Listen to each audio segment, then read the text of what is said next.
चलो so the idea is, अब मुझे क्या करना है, राइटर अगर डेटाबेस के अंदर अवेलेबल है तो रीडर को नहीं जाने देना है, और अगर रीडर डेटाबेस के अंदर अवेलेबल है तो दूसरे राइटर को नहीं जाने देना है, दूसरा रीडर जा सकता है। अब आप बोलोगे सर ये प्रॉब्लम तो बहुत सिंपल है, क्योंकि हमारे पास सीमाफोर है ना।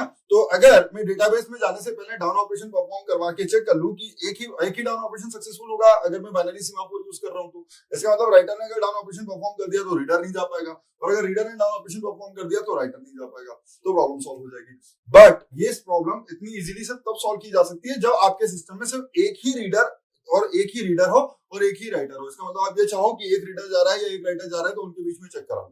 But there may be number of readers and number of writers, and the another thing is that we should not stop the readers to enter into the database simultaneously. Writer should not be present, two or more writers should not be present in the database simultaneously, but as long as no writer is present in the database, any number of readers can access the database, right? So that's the problem.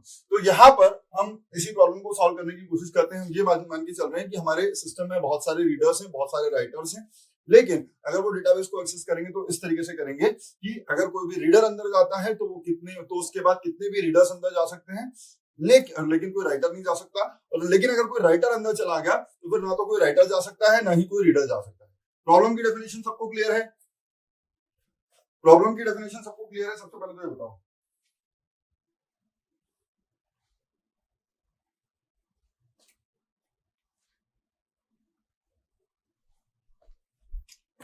Problem की definition सबको clear है that what is the problem, what is the readers writers problem, तो ही तो solution समझने का मतलब है। लेकिन अगर प्रॉब्लम ही समझ में नहीं आए तो सॉल्यूशन का क्या करेंगे?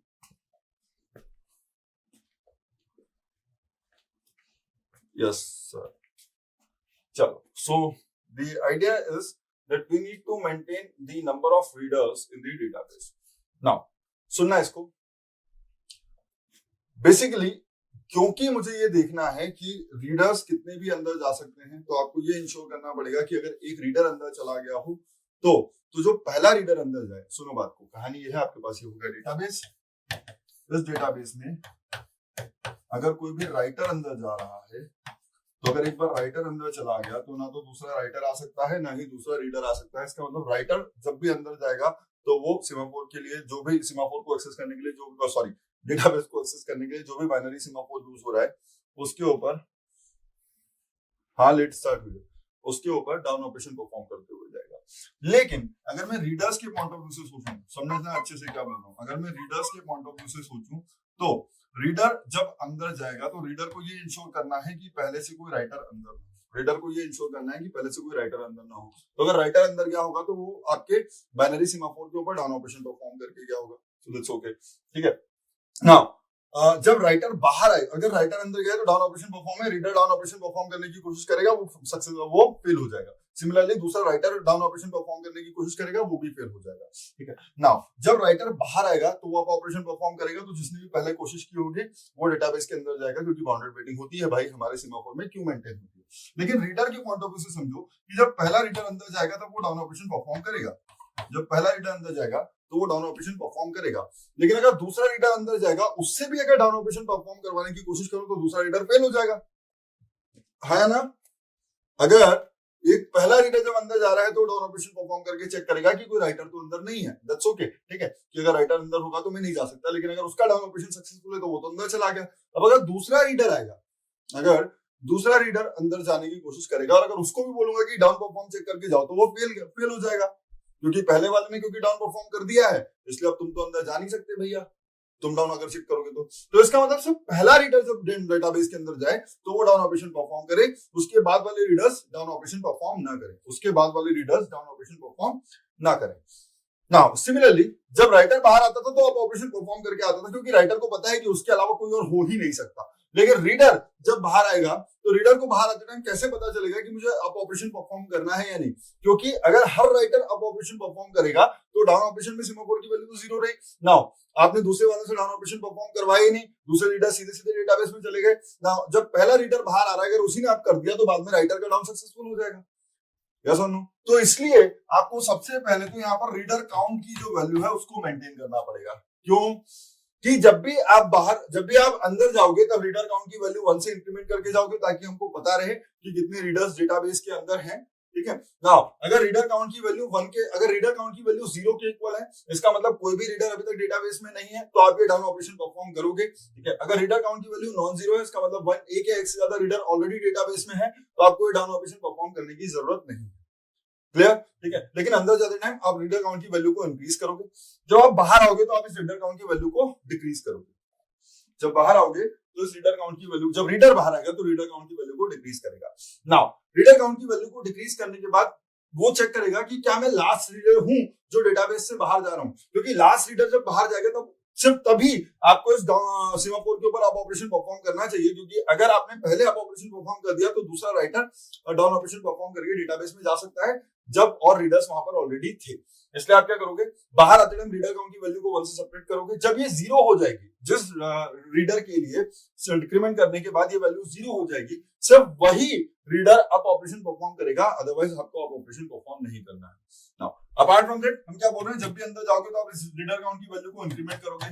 जब भी आप अंदर जाओगे इस रीडर काउंट की वैल्यू को इंक्रीमेंट करोगे, तो ये तो वैसे ही होगा count equals to count plus 1, ये तो वैसे ही होगा count equals to count plus 1, और सारे के सारे रीडर्स इसी सेम रीडर काउंट की वैल्यू को चेंज करेंगे। इसका मतलब रीडर्स के लिए ये जो रीडर काउंट वेरिएबल है ये शेयर्ड है। रीडर्स के लिए ये जो रीडर काउंट वेरिएबल है ये शेयर्ड है, क्योंकि सेम सारे के सारे रीडर्स इसी रीडर काउंट की वैल्यू को चेंज करने की कोशिश कर रहे हैं, है ना। तो जब आप रीडर काउंट की वैल्यू को इंक्रीमेंट करोगे या डिक्रीमेंट करोगे, तब आपको इस रीडर काउंट को भी म्यूचुअली एक्सक्लूसिव मैनर में एक्सेस करना है कि दो रीडर साथ में इस रीडर काउंट को एक्सेस ना कर पाए। उसके लिए आप जब इस रीडर काउंट की वैल्यू को अपडेट कर रहे होंगे, वहां पर भी आपको क्या यूज करना पड़ेगा, एक सीमाफोर यूज करना पड़ेगा, एक बाइनरी सीमाफोर, जिससे कोई भी दो रीडर कभी भी रीडर काउंट की वैल्यू को साथ में अपडेट ना कर पाए।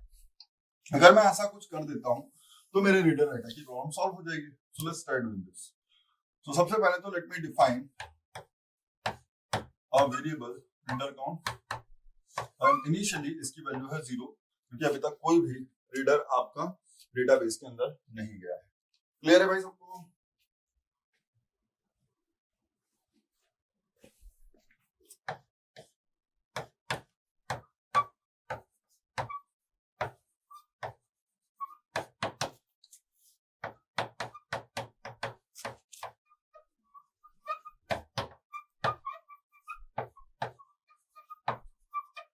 Is used to represent number of readers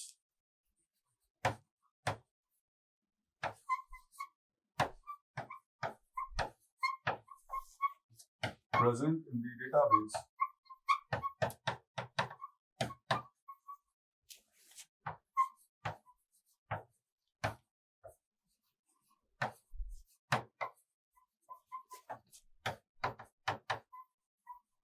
at any time. Clear? अब मुझे दो सीमाफोर लेने पड़ेंगे। सर दो सीमाफोर क्यों? एक सीमाफोर तो आपको जब आप रीडर काउंट की वैल्यू को चेंज करोगे उसके लिए लेना पड़ेगा, और एक सीमाफोर आपको लेना पड़ेगा डेटाबेस को एक्सेस करने के लिए। तो पहला हम ले लेते हैं, और दोनों ही बाइनरी सीमाफोर होंगे। So let's assume binary semaphore,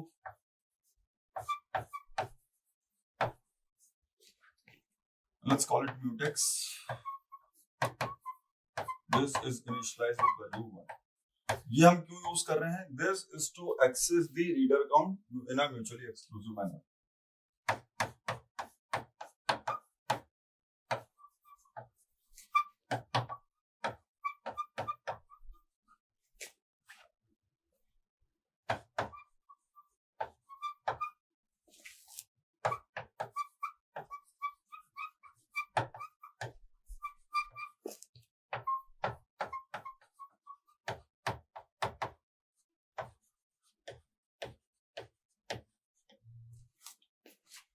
ये हो गया।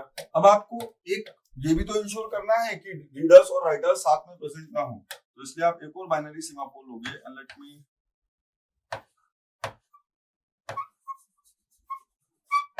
define that semaphore as database. And this also initialized with value 1. This also initialized with value 1. This semaphore will be used for what purpose? It will be used to achieve the mutual exclusion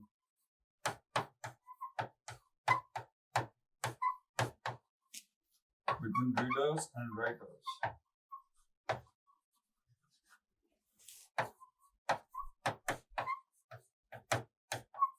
to access the data.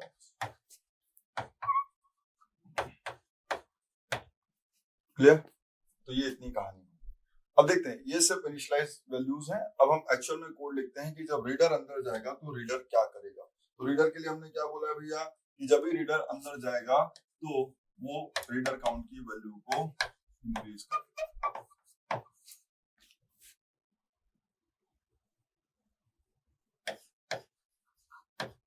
तो आपके जो reader हैं और जो writer हैं वो दोनों अलग अलग कोड एग्जीक्यूट करेंगे। याद रखें, जो रीडर है और जो राइटर है वो अलग अलग कोड एग्जीक्यूट करेंगे। जब ये रीडिंग के पर्पस से आप अंदर जा रहे हो तो आप क्या करोगे।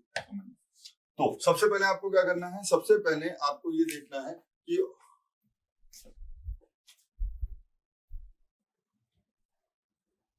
एक सेकंड,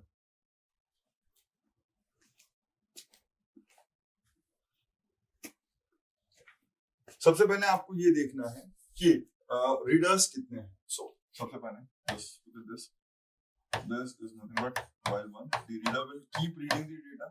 So सबसे पहले it will perform the down operation. Reader count को एक्सेस करना है on mutex. रीडर काउंट की वैल्यू को एक्सेस करने के लिए क्या यूज हो रहा है, mutex यूज हो रहा है। ठीक है, डाउन ऑपरेशन परफॉर्म किया mutex के ऊपर। अगर ये डाउन ऑपरेशन सक्सेसफुल है तो आप कहां जा सकते हो, रीडर काउंट की वैल्यू को एक्सेस कर सकते हो। अदरवाइज आप रीडर काउंट की वैल्यू को एक्सेस नहीं कर सकते। तो आप सीधे सीधे, क्योंकि आप रीडर हो और आप डेटाबेस में जाना चाहते हो, तो आप बोलोगे मैं रीडर काउंट की वैल्यू को रीडर काउंट प्लस 1 कर देता हूं। मैं रीडर काउंट की वैल्यू को रीडर काउंट प्लस 1 कर देता हूं। अब अगर जब पहला रीडर अंदर जाएगा उसके बाद वो चेक करेगा the value of reader count is equals to 1. अगर रीडर काउंट की वैल्यू 1 है, इसका मतलब you are the first reader to enter into the database. So it is your responsibility to check whether the writer is present in the database or not. Now to check whether the writer is present in the database or not, what do you need to do? See, to maintain the mutual exclusion between the readers and writers, you are using the semaphore, binary semaphore database. So you will perform the down operation on the database semaphore. अगर already database semaphore की value 0 होगी तो वो किसने की होगी, writer ने की होगी। जब वो अंदर जाएगा तो वो डेटाबेस के ऊपर डाउन ऑपरेशन परफॉर्म करके जाएगा। अगर उसकी वैल्यू आपको 0 मिल रही है, इसका मतलब आपका जो डाउन ऑपरेशन अगर वो अनसक्सेसफुल है तो आप अभी कहां नहीं जा सकते, आप अभी डेटाबेस में नहीं जा सकते। क्लियर? तो after this you will perform the down operation on database. ठीक है, now let's try to understand कि अगर रीडर काउंट की वैल्यू इक्वल टू 1 होगी तभी आप ये वाला ऑपरेशन परफॉर्म करोगे, अदरवाइज आप ये वाला ऑपरेशन परफॉर्म करोगे ही नहीं। आप सीधे सीधे क्या करोगे, आप ऑपरेशन परफॉर्म करोगे ऑन द म्यूटेक्स। व्हाई, समझना, अगर रीडर काउंट की वैल्यू 1 के इक्वल थी, जिसका मतलब पहला रीडर अंदर जा रहा था, तो सिर्फ उसी को चेक करना है कि ऑलरेडी डेटाबेस के अंदर आपका राइटर है या नहीं। अगर रीडर काउंट की वैल्यू 1 के इक्वल नहीं है, इसका मतलब इट इज ग्रेटर देन 1, तो जो पहला अंदर क्या होगा वो ये डाउन ऑपरेशन परफॉर्म कर चुका है। अगर आप इस डाउन ऑपरेशन को परफॉर्म करने की कोशिश करोगे तो अनसक्सेसफुल हो जाओगे, इसलिए अननेसेसरली आप इसके ऊपर डाउन ऑपरेशन परफॉर्म करो ही मत। अगर आपका रीडर अंदर जा चुका है तो फिर आप सीधे सीधे इस डाउन ऑपरेशन के अगर आपका रीडर ऑलरेडी डेटाबेस में जा चुका है तो आप सीधे सीधे इसके ऊपर आप ऑपरेशन परफॉर्म करके डेटाबेस में जा सकते हो। ठीक है, now let's try to understand that what happens. Okay, अगर इतना हो गया तो आप बाहर आए और आपने सीधे सीधे क्या एक्सेस कर लिया, डेटाबेस एक्सेस कर लिया। So this is the entry section for the reader. This is nothing but the entry section for reader.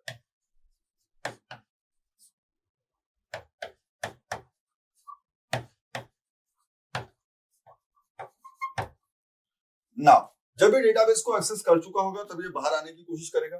जब ये बाहर आएगा तब क्या करेगा, जब ये डेटाबेस को एक्सेस करके बाहर आ रहे हैं तब ये क्या करेगा, अब बाहर आते टाइम ये रीडर काउंट की वैल्यू को 1 से डिक्रीज करेगा। ठीक है, सो अगेन रीडर काउंट की वैल्यू को एक्सेस करना है, इसलिए आपको वापस से क्या परफॉर्म करना पड़ेगा, डाउन ऑपरेशन ऑन म्यूटेक्स।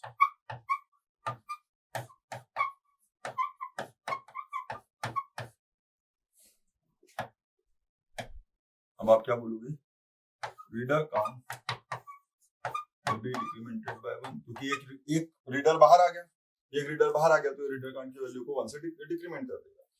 अब बात समझना, अब आपको ये चेक करना पड़ेगा कि क्या आप लास्ट रीडर हो जो डेटाबेस से बाहर आ रहे हो। सो इसको डिक्रीमेंट करने के बाद आप वैल्यू चेक करोगे, if reader count equals to 0, decrement करने के बाद रीडर काउंट की वैल्यू 0 हो गई है, इसका मतलब you are the last reader who is coming out of the database.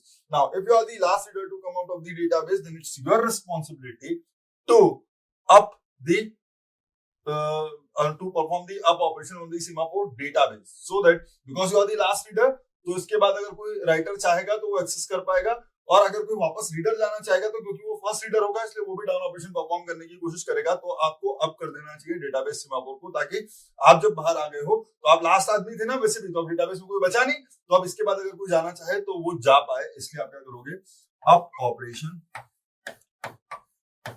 on the Semaphore database। अगर ये रीडर काउंट की वैल्यू 0 वाली कंडीशन फॉल्स है, इसका मतलब you are not the last reader to come out of the database. तो अगर आप लास्ट रीडर नहीं हो तो आगे फालतू की हरकतें मत करो, अदरवाइज तुम तो बाहर चले जाओगे, लेकिन आपका जो दूसरा राइटर है वो साथ में आ सकता है।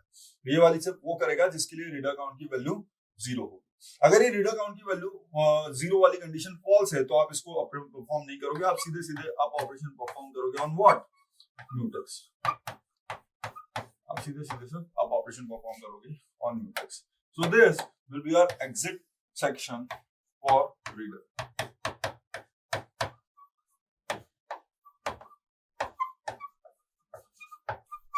डन, तो यही है, ये आपका व्हाइल का लूप है।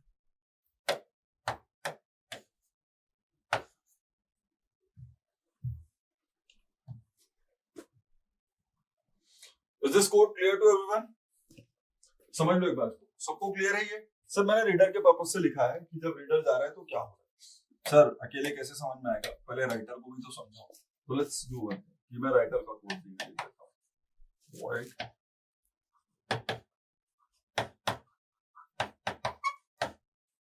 तो सर राइटर तो क्या है, थोड़ा डिफरेंट टाइप का आदमी है। राइटर क्या बोलता है, मैं तो अकेला ही जाऊंगा भैया, अगर मैं डेटाबेस में हूं तो फिर कोई दूसरा राइटर भी नहीं आना चाहिए और कोई दूसरा रीडर भी नहीं आना चाहिए। तो ये सिर्फ एक ही चीज चेक करेगा, क्या, डाउन ऑन डेटाबेस।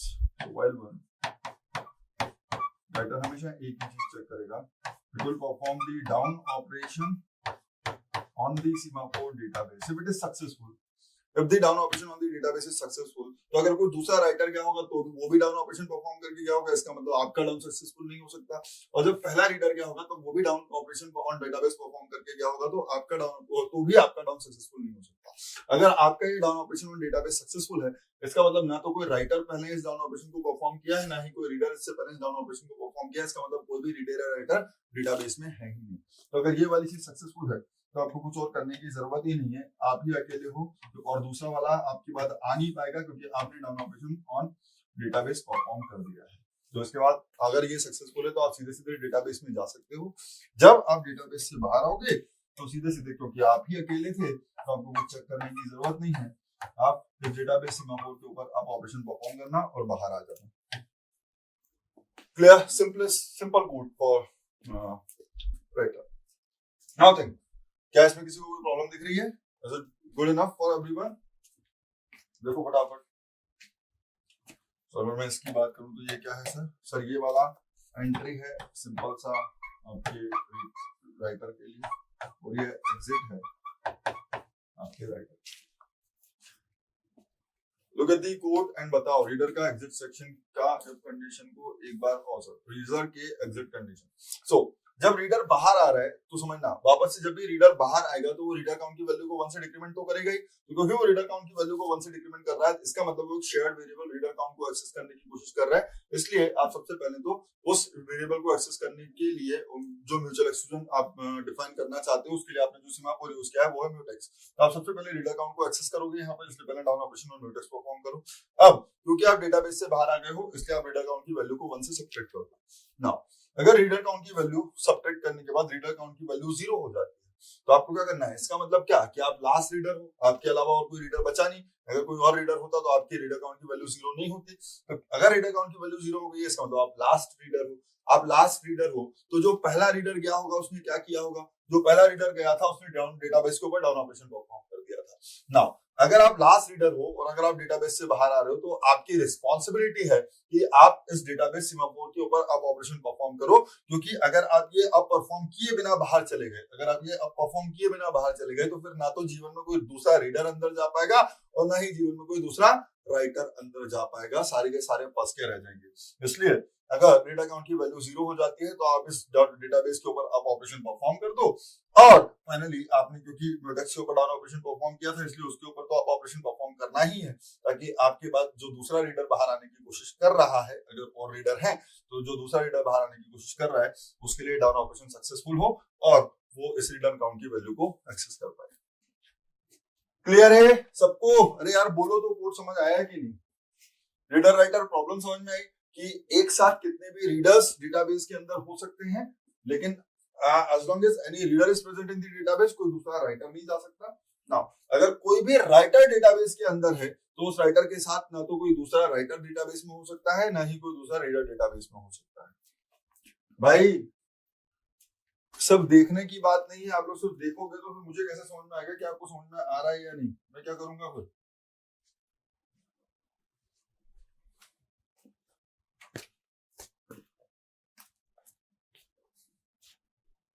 सर और एक बार, can we use counting semaphore for reader count? Can we use counting semaphore for reader count?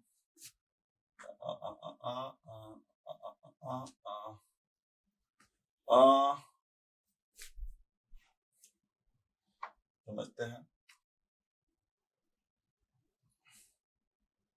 नहीं नहीं, आप काउंटिंग सीमाफोर यूज नहीं कर सकते। अक्षर समझना क्यों नहीं कर सकते?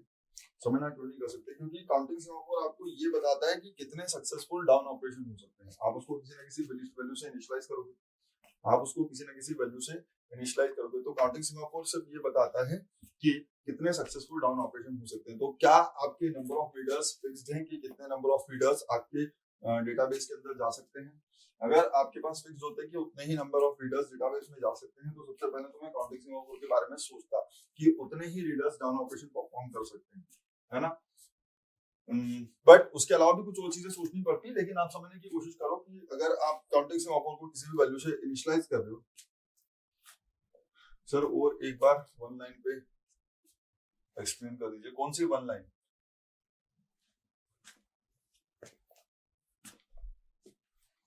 अच्छा समझे बात को, क्या कहने की कोशिश कर रहा हूँ? कल वाले केस से आप समझे हो कि सर अगर आपको रीडर काउंट के ऊपर रीडर काउंट को मेंटेन करने के लिए अगर आप काउंटिंग सीमाफोर यूज करना चाहते हो तो आप काउंटिंग सीमाफोर को किसी न किसी वैल्यू से इनिशियलाइज करो। हाँ, तो आप जब इनिशियलाइज करोगे तो इसका मतलब उतने ही सक्सेसफुल डाउन ऑपरेशन हो सकते हैं। तो आप ये इंश्योर करना चाह रहे हो कि कितने रीडर्स डेटाबेस में जा सकते हैं। Do we need any such condition? No, right? Therefore we won't do that. Sir reader के लिए ध्यान रखना है बस कि एक के अलावा कोई दूसरा रीडर ना हो। अरे कैसी गंदी बात कर रहे हो गुलाम, एक से ज्यादा रीडर तो आ ही सकते हैं, एक से ज्यादा रीडर तो आ ही सकते हैं। क्या बोल रहे हो? सर रीडर के लिए ध्यान रखना है बस कि एक के अलावा कोई दूसरा रीडर ना हो। अरे क्यों ना हो, कितने भी रीडर्स साथ में डेटाबेस में हो सकते हैं, राइटर नहीं हो सकते। कितने भी रीडर्स साथ में हो सकते हैं, राइटर नहीं हो सकते। आप लोगों को पंकज सर मारेंगे पकड़ के, पता है? अगर आप ये कोड ढंग से नहीं देखोगे तो मारेंगे। क्या हो रहा है इसके अंदर? ये वाली चीज तो हमारे ऑपरेटिंग सिस्टम से रिलेटेड है, तो हम सिर्फ ये इंश्योर करना चाह रहे हैं कि डेटाबेस में कितने भी रीडर्स जा सकते हैं एज लॉन्ग एज कोई भी राइटर अवेलेबल है। तो सुनो, एज्यूम करो, सबसे पहले तो एज्यूम करो कि एक राइटर डेटाबेस में है। सबसे पहले एज्यूम करो कि एक राइटर डेटाबेस में है। तो जो राइटर है जैसे वो डेटाबेस में क्या होगा, उसने इसके ऊपर डाउन ऑपरेशन परफॉर्म किया होगा डेटाबेस के ऊपर और वो डेटाबेस को मस्त एक्सेस कर रहा होगा। उसके बाद जब वो डेटाबेस में है, अगर कोई रीडर आने की कोशिश करता है, उस पॉइंट ऑफ टाइम पर कोई रीडर आने की कोशिश करता है तो रीडर क्या करेगा? इस down operation on mutex perform कर रहा है। इसका लॉजिक कुछ नहीं है, इसका डेटाबेस में जाने से कोई लेना देना नहीं है। ये जो डाउन ऑपरेशन ऑन म्यूटेक्स है ये सिर्फ और सिर्फ रीडर काउंट की वैल्यू को म्यूचुअली एक्सक्लूसिव मैनर में एक्सेस करने के लिए यूज हो रहा है। इसका राइटर के ऊपर कोई इम्पैक्ट नहीं है। अगर रीडर काउंट की वैल्यू को मैं इस तरीके से इंक्रीमेंट करता हूं, अगर दो लोग साथ में इसको इंक्रीमेंट करने की कोशिश करें, then recall from the concept जो हमने किया था count equals to count plus 1। अगर इस तरीके से जब मैं इस count equals to count plus 1 को एक्सेस कर रहा था और अगर मैं म्यूचुअल एक्सक्लूजन मेंटेन नहीं कर रहा था तो काउंट की वैल्यू इनकंसिस्टेंट हो रही थी, हाँ, तो वही यहाँ पर होने लगेगा कि आपका जो रीडर काउंट है वो गलत बताने लगेगा अगर म्यूचुअली एक्सक्लूसिव मैनर में हमने रीडर काउंट की वैल्यू को अपडेट नहीं किया तो। इसलिए जरूरी था कि अगर आप रीडर काउंट को एक्सेस कर रहे हो, मल्टीपल रीडर्स अगर रीडर काउंट की वैल्यू को एक्सेस कर रहे हैं तो उसकी जो एक्सेस हो वो प्रॉपर्ली सिंक्रोनाइज हो। इसका मतलब एट अ टाइम सिर्फ एक ही रीडर काउंट की वैल्यू को अपडेट कर पाए, चाहे वो इंक्रीज कर रहा हो चाहे डिक्रीज कर रहा हो, कोई फर्क नहीं पड़ता, ठीक है। लेकिन एक से ज्यादा उसको एक्सेस नहीं करता। तो ये परफॉर्म किया। फिर जब भी आप तो रीडर हो ना, तो अंदर जाना चाहते हो तो बताओ कि मैं जाना चाहता हूँ, तो बताओ कि मैं जाना चाहता हूँ, तो रीडर काउंट की वैल्यू को 1 कर दो, रीडर काउंट की वैल्यू को 1 कर दो। सुनना, आप बोलोगे इस ड्यूरेशन में जब आप हो तो कोई दूसरा रीडर यहाँ पर आ ही नहीं सकता। जब आप इनमें से कोई भी लाइन एग्जीक्यूट कर रहे हो तो दूसरा रीडर यहाँ पर आ ही नहीं सकता। इसलिए ये मत सोचना कि सर ये वाला जब अपडेट करने के बाद इसके बाद अगर प्रीएम्प्ट हो जाए और दूसरा आकर के इंप्लीमेंट कर दो। So let's try to understand. अगर इस पॉइंट ऑफ टाइम पर अगर आपने इसको प्रीएम्प्ट कर दिया, अगर आपने इस पॉइंट ऑफ टाइम पर इसको प्रीएम्प्ट कर दिया तो आपके लिए रीडर काउंट की वैल्यू 1 थी और आपने अभी तक down operation on database perform नहीं किया है। तो अगर आप ये सोच लो कि सर दूसरा वाला आए और वो दूसरा वाला यहाँ पर इसको रीडर काउंट की वैल्यू को इंक्रीज करे और उसको वैल्यू 2 मिले, तो उसके लिए तो ये कंडीशन फॉल्स है, तो वो बिना डाउन ऑपरेशन परफॉर्म किए डेटाबेस में चला जाएगा। तो हो सकता था कि ऑलरेडी राइटर अंदर होता, लेकिन ऐसा हो ही नहीं सकता, क्योंकि जब पहला वाला रीडर प्रीएम्प्ट हुआ है और जब भी दूसरा रीडर डेटाबेस में एंट्री करने की कोशिश करेगा तो सबसे पहले डाउन ऑन म्यूटेक्स परफॉर्म करेगा, क्योंकि पहला वाला प्रीएम्प्ट हो गया है। तो पहला वाला प्रीएम्प्ट हुआ था इस म्यूटेक्स के ऊपर डाउन ऑपरेशन परफॉर्म करके, और जब तक ये पूरा अपने एंट्री सेक्शन से बाहर नहीं आ जाता तब तक ये up operation on mutex perform करेगा ही नहीं। इसका मतलब एक रीडर अगर इस पॉइंट ऑफ टाइम पर कहीं भी रीडर काउंट की वैल्यू को चेंज करने की कोशिश कर रहा था और प्रीएम्प्ट हो गया है तो दूसरा रीडर अपने एंट्री सेक्शन के कोड में एंट्री कर ही नहीं पाएगा, वो डाउन ऑन म्यूटेक्स पे जाके ही फंस जाएगा। समझ गए ना बात को? सो दैट्स द क्लियर सिचुएशन। तो पहला रीडर जब जा रहा है तो रीडर काउंट की वैल्यू को इंक्रीज कर दिया है और बीच में प्रीएम्पशन की दिक्कत मत लो, क्योंकि यहाँ पर आपने म्यूटेक्स यूज किया हुआ है, तो बीच में कोई और दूसरा रीडर आ ही नहीं पाएगा, है ना। नाउ जब ये वाला वैल्यू 1 होगा तो आप पहले रीडर हो तो चेक करना है कि डेटाबेस में राइटर है या नहीं। तो जैसा मैंने बोला कि राइटर था, तो जब ये रीडर ट्राई करने की कोशिश करेगा तो ये डेटाबेस के अंदर इसके ऊपर डाउन ऑपरेशन परफॉर्म करेगा, और क्योंकि ये डाउन ऑपरेशन परफॉर्म करेगा तो इसका ये डाउन ऑपरेशन अनसक्सेसफुल हो जाएगा, तो ये फंस जाएगा। सुनना बात, तो ये फंस जाएगा। अब जब तक ये पहला रीडर ही अंदर नहीं जा पा रहा, तब तक दूसरे रीडर को आने ही मत दो। जब तक ये पहला रीडर ही अंदर नहीं जा पा रहा, दूसरे रीडर को आने ही मत दो। आप क्या बोल रहे हो, दूसरा रीडर नहीं आएगा ब्रो, ठीक है। तो दूसरा रीडर एक्चुअल में जब आने की कोशिश करेगा तो यहीं पर फंस जाएगा। इसका मतलब जब तक कि पहला रीडर डेटाबेस में नहीं जा सकता तब तक आपके बाद वाले जितने भी रीडर्स हैं, अगर पहला रीडर की down operation on database perform करते करते फंस गया है, तो सिर्फ वही रीडर होगा जो उस डेटाबेस की क्यू में बैठा होगा, डेटाबेस सीमाफोर की क्यू में बैठा होगा। कोई दूसरा रीडर कभी उस डेटाबेस की क्यू में आएगा ही नहीं। तो अगर मैं आपसे ये पूछता हूं कि maximum how many readers can be present in the queue of Semaphore database. Maximum how many readers can be present in the queue of database? हाँ या ना? So give me the answer. Maximum how many readers can be present in the queue of database? Thank you infinite. Sir, suppose first reader is preempted after download. हाँ तो कर दो ना, after download भी preempt हो गया तो क्या हुआ?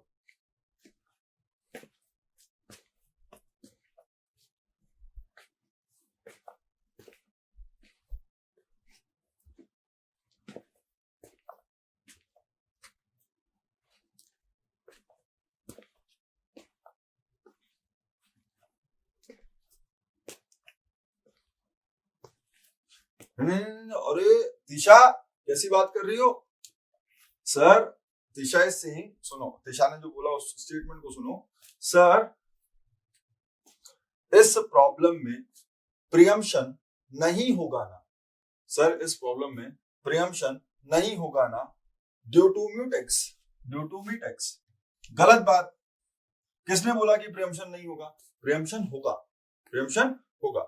सर तो आप तो बोल रहे थे कि ये एटॉमिक है। हाँ ऑब्वियसली अरे नालायको, ऐसा मत करो यार, इतना गंदा मत सोचो। जब ये डाउन ऑपरेशन ऑन म्यूटेक्स वाला कोड एग्जीक्यूट होगा तो जस्ट आपके लिए एक सिंगल इंस्ट्रक्शन है, there will be multiple instructions corresponding to this down operation on mutex. तो जब ये डाउन का जो कोड था, जो हमने कल लिखा था, जो सूडो कोड लिखा था, तो वो डाउन का कोड जब एग्जीक्यूट होगा, आता हूं जब वो डाउन का कोड एग्जीक्यूट होगा उस पॉइंट ऑफ टाइम पर प्रीएम्पशन नहीं होगा दिशा। जब आप डाउन का जो कोड है वो एग्जीक्यूट कर रहे हो उस पॉइंट ऑफ टाइम पर प्रीएम्पशन नहीं होगा। ये वाला जो कोड लिखा हुआ है ये तो यूजर मोड में है, ये तो यूजर कोड है, इसका तो डाउन से कोई लेना देना है नहीं। तो इस पॉइंट ऑफ टाइम पर कभी भी प्रीएम्पशन हो सकता है, इस पॉइंट ऑफ टाइम पर कभी भी प्रीएम्पशन हो सकता है, समझे। लेकिन अगर इस पॉइंट ऑफ टाइम पर प्रीएम्पशन हो भी जाए तो इसकी ब्यूटी यह है कि अगर प्रीएम्पशन हो भी गया तो दूसरा रीडर इस कोड को एग्जीक्यूट करने नहीं आ सकता, समझे कहानी। तो ये मत बोलो कि सर अगर म्यूटेक्स यूज किया है तो प्रीएम्पशन नहीं होगा, अरे गंदा गंदा मत सोचो। This is operating system resource, this is operating system resource, this is operating system resource. तो इन तीनों में से जब कोई भी ऑपरेशन एग्जीक्यूट हो रहा होगा उस पॉइंट ऑफ टाइम पर प्रीएम्पशन नहीं होगा। लेकिन इस कोड को एग्जीक्यूट, इस इंस्ट्रक्शन के एग्जीक्यूशन के कंप्लीट होते ही प्रीएम्पशन हो सकता है, इस इंस्ट्रक्शन के एग्जीक्यूशन के कंप्लीट होते ही प्रीएम्पशन हो सकता है, और इस पॉइंट ऑफ टाइम के बीच में कहीं भी प्रीएम्पशन हो सकता है, यहां पर कोई दिक्कत नहीं।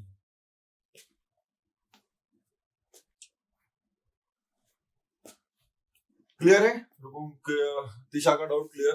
गुलाम ने भी इनफाइनाइट बोला है, शुभेंदु ने भी इनफाइनाइट बोला है। सर पहले कौन सा प्रोसेस चलेगा, रीडर और राइटर? रूपम इससे कोई फर्क नहीं पड़ता, इससे कोई खोट नहीं पड़ता, समझना। जब भी आप बोलो कि कॉन्करेंट एक्सेस करने की कोशिश कर रहे हैं, रूपम सीधी सी बात है, अगर कॉन्करेंट एक्सेस करने की कोशिश कर रहे हैं तो किसी भी ऑर्डर में चल सकते हैं, वो किसी भी ऑर्डर में चल सकते हैं। पहले रीडर आ सकते हैं, पहले राइटर आ सकता है, पहले 3-4 राइटर आ गए, उसके बाद फिर 3-4 रीडर आए, तो कुछ भी हो सकता है। तो इससे कोई फर्क नहीं पड़ता कि पहले कौन चलेगा। Your code should be correct. यहाँ पर कौन पहले चलता है इस चीज से कोई लेना देना नहीं है। क्या मैं यहाँ पर ये इंश्योर कर रहा हूँ कि पहले रीडर जाना ही चाहिए? क्या मैंने ये देखा कि कोई ऐसा सेमाफोर इनिशियलाइज किया है जो सिर्फ रीडर यूज कर रहा है, उसके ऊपर सिर्फ डाउन ऑपरेशन सेमाफोर, उसके ऊपर सिर्फ डाउन ऑपरेशन आपका रीडर कर रहा है, तो सिर्फ वो उसी के लिए सक्सेसफुल होगा, और एक डाउन ऑपरेशन सिर्फ रीडर ही उसको परफॉर्म करेगा। और उसके अलावा अगर राइटर जाने की कोशिश कर रहा है तो वो किसी ऐसे सेमाफोर के ऊपर डाउन ऑपरेशन परफॉर्म कर रहा है जिसके ऊपर रीडर जब तक अंदर जाकर के बाहर ना आ जाए तब तक अपनी परफॉर्म करता है। समझो, कल वाला एक क्वेश्चन देखो, कल वो WXYZ वाला देखा था ना हमने, WXYZ वाला कोड रूपम। तो वहां पे मैंने आपसे बोला था कि वहां पर ऑर्डर मेंटेन करने की कोशिश कर रहे थे कि पहले P चलेगा फिर Q चलेगा। तो पहले P चलेगा तो P के चलने से पहले एक ऐसा सेमाफोर के ऊपर डाउन परफॉर्म करता था जिसकी वैल्यू 1 थी। Q को नहीं चलने देना था पहले, इसलिए Q के पहले एक ऐसे सेमाफोर के ऊपर डाउन ऑपरेशन परफॉर्म कर रहा था जिसकी सेमाफोर की वैल्यू 0 थी। तो सर वो कैसे चलता? वो तब चलता जब पहला वाला प्रोसेस एक बार चल जाता। तो कैसे? जब पहला वाला प्रोसेस एक बार कंप्लीट होता तो वो लास्ट में वो जो सेमाफोर Q प्रोसेस को चलने के लिए जिस सेमाफोर के ऊपर डाउन ऑपरेशन सक्सेसफुल होना चाहिए था उसके लिए वो यहाँ पर उस सेमाफोर के ऊपर एक अप ऑपरेशन परफॉर्म कर देता ताकि उसके बाद Q चल पाए, है ना। सो दैट्स द लॉजिक। तो अगर आप एक ऑर्डर मेंटेन करना चाहते हो कि पहले P चले फिर Q चले फिर R चले फिर S चले, तो आपको इस तरीके से सेमाफोर की वैल्यूज असाइन करनी पड़ेंगी कि पहले P का जो सेमाफोर है अगर सबसे पहले उसको चलाना है तो उसके लिए जो डाउन ऑपरेशन है वो सक्सेसफुल कर दो, इसका मतलब उस सेमाफोर को इनिशियलाइज कर दो 1 से। बाकी QRS पहले नहीं चल सकते, इसलिए QRS को के लिए सेमाफोर ले लो जिसका इनिशियलाइजेशन कर दो 0 से। नाउ P के बाद आप Q को चलाना चाहते हो तो P के कंप्लीट होने के बाद आप सिर्फ उस सेमाफोर को अप करो जिसके ऊपर Q डाउन ऑपरेशन परफॉर्म करता है, ठीक है। तो अब P के बाद कौन चल पाएगा? सर Q चल पाएगा। और जब Q चल जाएगा, जब Q चल जाएगा तो Q जब एंड करेगा तो वो एक ऐसे सेमाफोर के ऊपर अप ऑपरेशन परफॉर्म करे जिसके ऊपर R डाउन ऑपरेशन परफॉर्म करता है। तो you can maintain a sequence कि किस ऑर्डर में चीजें एग्जीक्यूट करेंगी। इसका मतलब आपने कॉन्करेंट प्रोग्राम छोड़ तो दिए, लेकिन आप चाहते हो कि पहले P चले फिर Q चले फिर R चले फिर S चले, इस ऑर्डर में अगर आप चीजों को चाहते हो तो आप उस तरीके से सेमाफोर के वैल्यूज को इनिशियलाइज करके और सेमाफोर ऑपरेशंस यूज कर सकते हो डाउन एंड अप, ठीक है रूपम। लेकिन यहाँ पर ऐसी किसी चीज की जरूरत नहीं है। तो चलो, जितने भी लोगों ने मुझसे बोला कि sir suppose one reader is preempted after down BB, Praveen का सबसे पहले आंसर ले लेते हैं। प्रवीण मुझसे ये बोल रहा है कि सपोज सर जो पहला रीडर था, जो आपका जो फर्स्ट रीडर था, उसने down operation on dB perform किया और वो प्रीएम्प्ट हो गया। उसने down operation on dB perform किया और वो प्रीएम्प्ट हो गया। तो वो डाउन ऑन डीबी के बाद प्रीएम्प्ट हुआ है, इसका मतलब you are trying to say कि down operation on DB was successful. So you are trying to say कि down operation on DB is successful. Okay, so that's the idea. Now इसके बाद दूसरा रीडर अभी अंदर आ ही नहीं सकता, दूसरा रीडर अभी अंदर आ ही नहीं सकता। तो अब ये कह रहा है then no reader enter database. No, ऐसा नहीं है, ऐसा नहीं ना ब्रो, ऐसा नहीं है कि नो रीडर इंटर डेटाबेस। अब समझो, let's assume, hello knock knock, कहा हो? तो कुछ रीडर्स हैं, नाम दे दो सर, नाम दे दो सर, रीडर्स बना दो सर, रीडर्स बना दो सर। सर ये कुछ रीडर्स हैं, R1 एक रीडर है, R2 एक रीडर है, R3 एक रीडर है, R4 एक रीडर है, R5 एक रीडर है। ठीक है सर, कोई दिक्कत नहीं है सर, कोई परेशानी नहीं है सर। ठीक है, ये 5 रीडर है सर, और अभी तक किसी ने भी अंदर जाने की कोशिश नहीं की है सर। ओके भैया, किसी ने अंदर जाने की कोशिश नहीं की है। ये जो म्यूटेक्स है इसके लिए क्यू होती है, हर सीमापुर के अंदर एक क्यू होती है, हर सीमापुर के अंदर एक क्यू होती है, क्योंकि अभी तक किसी ने अंदर जाने की कोशिश नहीं की है, इसलिए ये क्यू शुरुआत में तो एम्प्टी होगी, ये क्यू शुरुआत में तो एम्प्टी होगी। अब सुनना प्रवीण, ये बहुत सारी चीजें, इंटरेस्टिंग चीजें बता रहा हूँ, सुनो। आपका पहला रीडर अंदर गया, तब तक राइटर अंदर नहीं था, क्योंकि आप बोल रहे हो कि सर डाउन ऑन डीबी के बाद प्रीएम्प्ट हुआ है। तो अगर डाउन ऑन डीबी के बाद प्रीएम्प्ट हुआ है, इसका मतलब down on DB was successful, इसका मतलब down on DB was successful. तो क्या होगा, अभी R1 ने इस वाली वैल्यू को डाउन किया होगा, R1 ने इस वाली वैल्यू को डाउन किया होगा, इसका मतलब म्यूटेक्स की वैल्यू पहले 1 थी, तो R1 ने इस वैल्यू को 0 कर दिया है। सुनो, बहुत अच्छे से कोड ट्रेस करो, आपने इस 1 की वैल्यू को 0 कर दिया है ना। उसके बाद आप इतना देर चले, आपका ये जो डाउन ऑपरेशन था, आपने डेटाबेस की जो वैल्यू थी उसको भी 1 से 0 कर दिया है, आपने उसको भी 1 से 0 कर दिया है, और आपका ये सक्सेसफुल था। उसके बाद डाउन ऑपरेशन ऑन डीबी के बाद आप प्रीएम्प्ट हो गए, उसके बाद आप प्रीएम्प्ट हो गए। तो क्या रीडर 1 R1 डेटाबेस में है? नहीं सर, रीडर R1 डेटाबेस में नहीं है सर। क्या बात कर रहे हो, नहीं है क्या? हाँ सर, नहीं है ना सर। तो फिर क्या करेंगे सर? तो बोले सर अब ये तो प्रीएम्प्ट हो गया, लेकिन उसके बाद मौका मिला प्रोसेस R2 को, तो R2 ने डाउन ऑपरेशन परफॉर्म करने की कोशिश की, लेकिन म्यूटेक्स की वैल्यू ऑलरेडी क्या थी? 0 थी सर। तो क्या होगा सर? सर ये प्रोसेस प्रीएम्प्ट हो जाएगी सर। तो फिर तो सर R2 को मैं ब्लॉक करके और म्यूटेक्स सीमापुर की जो क्यू है उसमें डाल दूंगा सर। बोले ओके सर। तो R2 जैसे ही इसके अंदर जाएगा, R2 will be blocked, R2 को अब सीपीयू नहीं मिलेगा। चमका, R2 ब्लॉक हो गया है, R2 को सीपीयू नहीं मिलेगा। फिर बोला सर R3 को बनाना है सर। तो बोले ठीक है, R3 को भेजो सर। तो R3 भी ब्लॉक हो जाएगा, क्योंकि सीमाफोर की वैल्यू तो 0 ही है ना। फिर R4 भी ब्लॉक हो जाएगा सर। Okay sir. फिर R4 नहीं आना चाहता सर, R5 नहीं आना चाहता sir, R5 is not interested in entering into the database sir।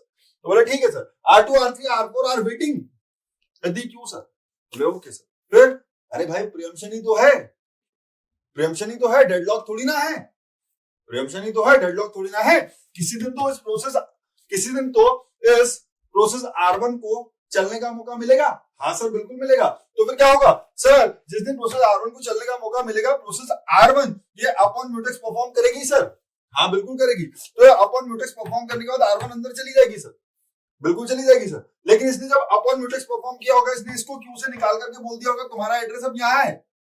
ठीक है, तो अब ये प्रोसेस R2 अपना कोड एग्जीक्यूट करेगी। R1 जब डेटाबेस में होगा प्रीएम्प्ट हो सकता है, R1 जब डेटाबेस में है प्रीएम्प्ट हो सकता है, ऑब्वियसली हो सकता है। तो R1 प्रीएम्प्ट हुआ और उसके बाद R2 को मौका मिला। ठीक है, तो R2 क्योंकि इस क्यू से बाहर हो गई थी। कैसे हो गई थी सर? R1 ने जब अपॉन म्यूटेक्स परफॉर्म किया था तो यहां से एक प्रोसेस को बाहर कर दिया था सर। बोले ठीक है, तो R2 अब ये वाली चीज एग्जीक्यूट करेगा। R2 के लिए RC इक्वल्स टू 1 फॉल्स होगा। क्यों? क्योंकि जब इसकी वैल्यू को ये चेंज करेगा तो यहाँ पर वैल्यू हो जाएगी रीडर काउंट की 2, इसके लिए फॉल्स होगा। ये डाउन ऑन डीबी परफॉर्म करेगा ही नहीं सर। फिर सर ये सीधे अपॉन म्यूटेक्स परफॉर्म करेगा। तो जब R2 अपॉन म्यूटेक्स परफॉर्म करेगा तब वो क्या करेगा?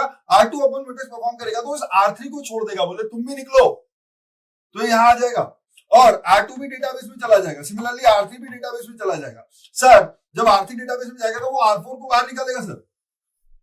तो R4 भी इस कोड को एग्जीक्यूट करेगा। R4 फाइनली जब डेटाबेस में जाने के लिए इस म्यूटेक्स की वैल्यू को अप परफॉर्म करेगा तो वो 0 को 1 कर देगा सर। क्यों सर? क्योंकि he is the last one coming out of the Q. तो जब R4 up operation on mutex perform करेगा तो वो चेक करेगा कि क्या क्यू एम्प्टी है। हाँ सर क्यू एम्प्टी है सर, R4 के लिए क्यू एम्प्टी है सर। तो क्या करेगा sir? Sir if Q is empty it will change the value of semaphore to 1 sir. Clear Praveen clear? कितने भी रीडर जा सकते हैं सर, क्या फर्क पड़ता है? यहां पर प्रीएम्प्ट हो गया तो अल्टीमेटली जाओगे तो ना। क्लियर है? नाउ अब दूसरी बात जो मैंने पूछी थी उस चीज को समझो। आप लोग तो अपना क्वेश्चन पूछ लिए, इतना सबको क्लियर है? पहले ये बताओ क्या ये एग्जीक्यूशन सबको समझ में आ रहा है कि सर म्यूटेक्स की क्यू पे इनफाइनाइट, डीबी की क्यू पे 1। समझ गए शुभेंदु? थोड़ी देर में आंसर समझ में आया तुमको? थोड़ी देर में आंसर समझ में आया तुमको? हाँ समझ में आया। अब शुभेंदु का आंसर सही है। क्या मैंने पूछा था कि डेटाबेस जो सीमाफोर है उसकी क्यू में, मैंने जो क्वेश्चन पूछा था वो पूछा था कि डेटाबेस जो सीमाफोर है उसकी क्यू में एट मैक्स कितने रीडर हो सकते हैं? Yes, until first reader gets CPU back for that time all readers will be blocked। obviously जिसने सबसे पहले रिक्वेस्ट की हो वो तो जाए पहले, जिसने सबसे पहले रिक्वेस्ट की हो पहले वो तो जाए, फिर दूसरों के बारे में सोचेंगे। सो आप बोलोगे सर थोड़ा तो ये दूसरे को रोक रहे हो। हाँ बिल्कुल रोक रहे हैं फॉर दी करेक्टनेस। अगर थोड़ा सा टाइम वेस्ट करना पड़े तो चलता है, समझना बात को। Your solution must be correct. See अगर आपसे कोई दो चीजें बोल रहा है कि आपको चीजों को फास्ट करना है और करेक्ट करना है, तो किस चीज के ऊपर ज्यादा मोटिव होता है हमारा, फास्ट के ऊपर या करेक्ट के ऊपर? Obviously correctness is more important than speed. तो सर रीडर्स तो कॉन्फिडेंटली एग्जीक्यूट कर सकते थे, हाँ कर सकते थे। तो आप तो बोल रहे हो कि जब तक पहला रीडर नहीं चला जाएगा दूसरे नहीं आ पाएंगे। हाँ, क्योंकि अगर मैं इस तरीके का सॉल्यूशन मेंटेन नहीं करता हूं तो फिर आपके डेटाबेस की वैल्यूज इनकंसिस्टेंट हो सकती हैं। तो सॉल्यूशन इनकरेक्ट हो उससे अच्छा है सॉल्यूशन स्लो हो। सॉल्यूशन इनकरेक्ट हो उससे अच्छा है सॉल्यूशन स्लो हो। ठीक है ना? मैंने अब देखो ये वाली चीज तो मैंने आपको सीधे सीधे क्लियर होनी चाहिए कि जो म्यूटेक्स सीमाफोर है, जो म्यूटेक्स सीमाफोर है उसकी क्यू में कितने रीडर्स हो सकते हैं? सर बहुत सारे रीडर हो सकते हैं सर। सर म्यूटेक्स सीमाफोर की क्यू में बहुत सारे रीडर हो सकते हैं sir. Infinite number of readers, जितने भी रीडर्स हैं सारे के सारे हो सकता है जाकर के म्यूटेक्स सीमाफोर की क्यू में लग जाएं। लेकिन मेरा जो क्वेश्चन है वो ये कि जो डेटाबेस सीमाफोर है उसकी क्यू में मैक्सिमम कितने रीडर हो सकते हैं? डेटाबेस सीमाफोर में की जो क्यू है उसमें मैक्सिमम कितने रीडर हो सकते हैं? Sir down operation on dB सिर्फ और सिर्फ कौन परफॉर्म करेगा? डाउन ऑपरेशन ऑन डीबी सिर्फ और सिर्फ पहला रीडर परफॉर्म करेगा। डाउन ऑपरेशन ऑन डीबी सिर्फ और सिर्फ पहला रीडर परफॉर्म करेगा। तो ये पहला रीडर के लिए अगर ये down operation on dB unsuccessful है तो ये जो पहला रीडर है ये जाकर के बैठ जाएगा डेटाबेस की क्यू में, ये जाकर के बैठ जाएगा डेटाबेस की क्यू में। नाउ सर जब तक ये वाला जो पहला रीडर है, सुनना, जब तक ये पहला वाला रीडर डेटाबेस की क्यू में बैठा हुआ है क्या दूसरा वाला रीडर इस डाउन ऑपरेशन और म्यूटेक्स को परफॉर्म करके अंदर आ भी सकता है? सुनो इंपॉर्टेंट चीज, जब तक ये पहला वाला रीडर इस डेटाबेस की क्यू में बैठा हुआ है तब तक ये अपॉन म्यूटेक्स परफॉर्म करेगा ही नहीं। और अगर ये अपॉन म्यूटेक्स परफॉर्म करेगा ही नहीं तो दूसरा वाला रीडर आकर के इस क्यू में जाएगा कैसे? जब तक ये अपॉन म्यूटेक्स परफॉर्म करेगा नहीं तब तक दूसरा वाला रीडर आकर के इस डेटाबेस की क्यू में जाएगा कैसे? वैसे भी नहीं जा सकता क्योंकि सिर्फ पहला ही वाला जो है रीडर वही डेटाबेस के ऊपर डाउन ऑपरेशन परफॉर्म कर रहा है, दूसरा तो कर ही नहीं रहा है ना। तो as long as this first reader is present in the queue of database, no other reader will be able to execute its entry section code. No other reader will be execute its entry section code. Therefore, at most one reader can be present in the queue of database semaphore. Huh?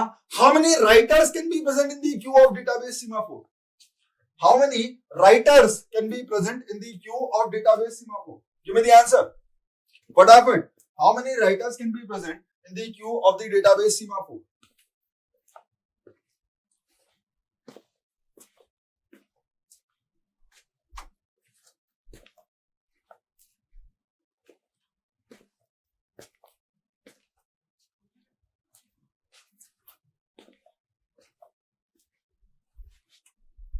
Infinite. Yes. Now this is in the queue. अब बहुत सारे, ये वाला एक writer already database में था, एक writer already database में था, एक राइटर ऑलरेडी डेटाबेस में था, इसीलिए इसका ये डाउन अनसक्सेसफुल हुआ रीडर का। नाउ इस पॉइंट ऑफ टाइम पर ये तो ब्लॉक हो गया तो दूसरे राइटर को तो मौका मिल सकता है ना। सो लेट्स अज्यूम कि बहुत सारे राइटर्स थे, W1, W2, W3, W4 and so on. तो पहला वाला जो राइटर W1 था वो डेटाबेस में है, जो पहला वाला राइटर है वो W1 डेटाबेस में है। क्योंकि वो डेटाबेस में है उसने डेटाबेस की वैल्यू को 0 कर रखा है, इसीलिए ये वाले रीडर का डाउन अनसक्सेसफुल है, इसीलिए ये वाले रीडर का डाउन अनसक्सेसफुल है। नाउ जब ये रीडर यहाँ पर था और रीडर ब्लॉक हुआ, जब ये रीडर 1 ब्लॉक हुआ तो जो नेक्स्ट मौका मिलता वो किसी को भी मिल सकता था, या तो रीडर को या राइटर को। तो लेट्स अज्यूम अगर राइटर को मिलता तो ये राइटर भी तो अपना डाउन ऑन डीबी परफॉर्म करते, राइटर भी तो अपना डाउन ऑन डीबी परफॉर्म करते। तो यहाँ पर क्योंकि सीमाफोर की वैल्यू 0 थी, सबका डाउन अनसक्सेसफुल होता और वो इसी क्यू में जाकर के बैठ जाते। और वो सारे के सारे इस क्यू में जाकर के बैठ जाते हैं। But there may be any number of writers in the queue of semaphore database. Why? क्योंकि सारे के सारे डाउन ऑन डीबी परफॉर्म कर रहे हैं, लेकिन there can be at most one reader in the queue of database because only the first reader will perform the down operation on the database. No other reader will perform the down operation on the database. हाँ. So this is just the analysis. Question can be anything. Once you understand the execution of code, once you understand the concept of semaphore, question कुछ भी बना सकता हूँ. लिखा कुछ है, पूछ कुछ भी रहा. पूछ लिया ये कितने रीडर हो सकते हैं, तो सोचो कितने रीडर हो सकते हैं. ट्रेस दी कोड. क्लियर है सबको? क्लियर है सबको? रीडर राइटर का कोड क्लियर है कि भाई ये काम करेगा, ये परफेक्टली काम करेगा, इसमें कोई दिक्कत नहीं है.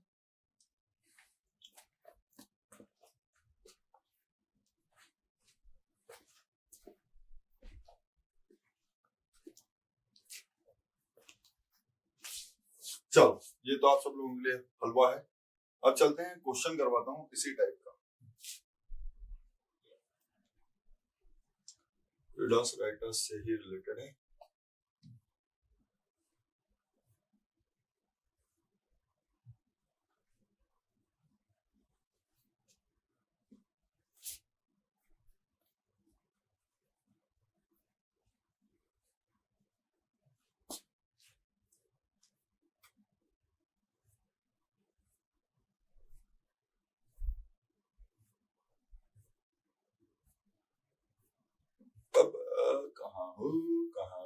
कहाँ हो घर जाऊं या हमारे पास आओ.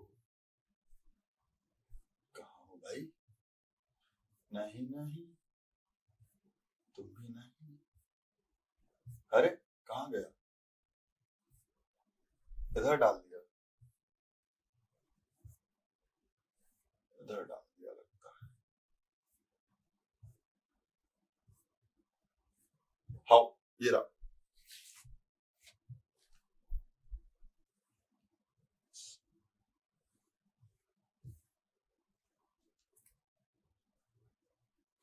This is a question. Try doing this.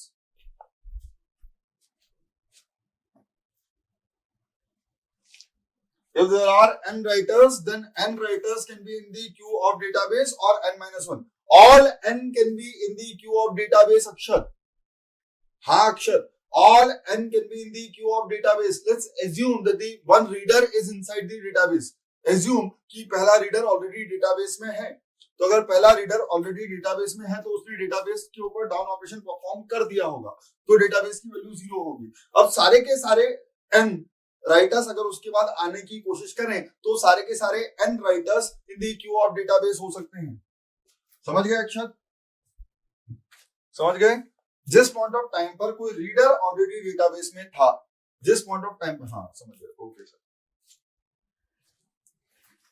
चलो let's look at this code. क्या है? Fill in the boxes. कहाँ है बॉक्सेस? ये बॉक्सेस हैं. इसके तो बॉक्स ही नहीं दिख रहे. मैं बॉक्स बना रहा हूं बच्चा, बॉक्स बना रहा हूं. अरे यार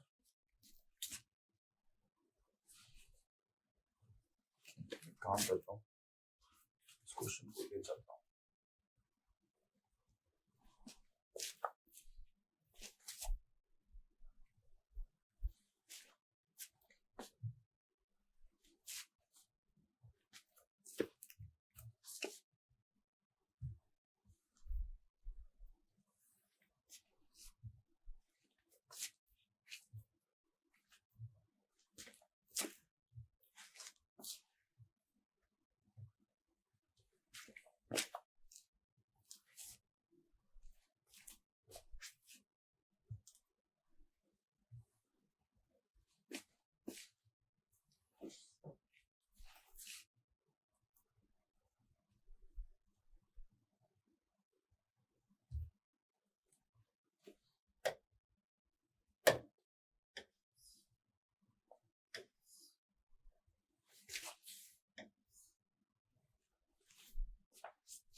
नो नहीं है ऑप्शन बेटा, नहीं है ऑप्शन क्वेश्चन में. पुराना क्वेश्चन है, थोड़ा सोचो, दिमाग लगाओ।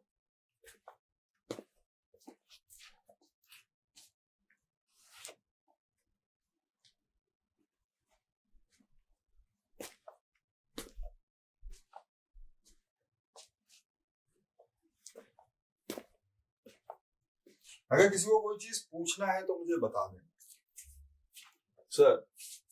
यहाँ पर ये R और W इक्वल्स टू 0 है, ये सर क्या बता रहे हैं? यहाँ पर ये जो R और W है ये बता रहे हैं number of readers and number of writers. Initialize किए हैं आपने कि कितने रीडर्स हैं वहां पर और कितने राइटर्स हैं वहां पर।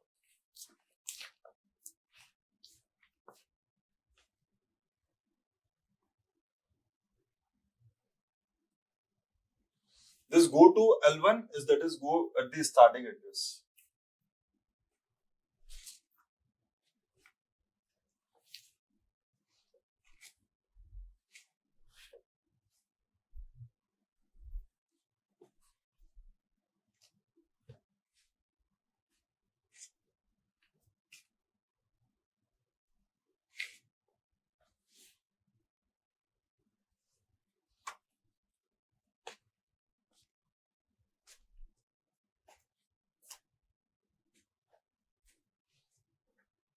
मैं भी देख लूं क्वेश्चन।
थोड़ा सा सोचो, you will get the answer.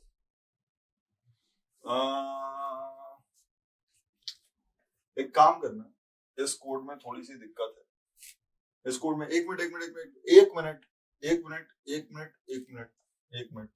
इस कोड में थोड़ी सी दिक्कत है। as per my knowledge this level 1, ये वाला जो R and W का जो इनिशियलाइजेशन है, it should be out of this scope, so level 1 will eventually correspond to this.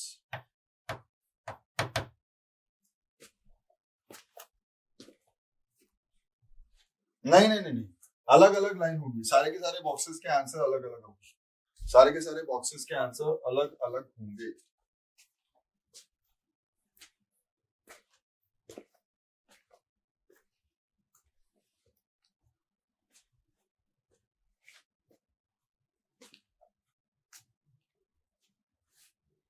Basically अगर मैं इसको बोलूं तो ये L1 यहाँ पर है, दिस इज योर L1, और इसको भी वापस से चलाने की जरूरत नहीं है, तो ये L2 can be visualised here. ये L1 यहाँ है और ये L2 यहाँ है।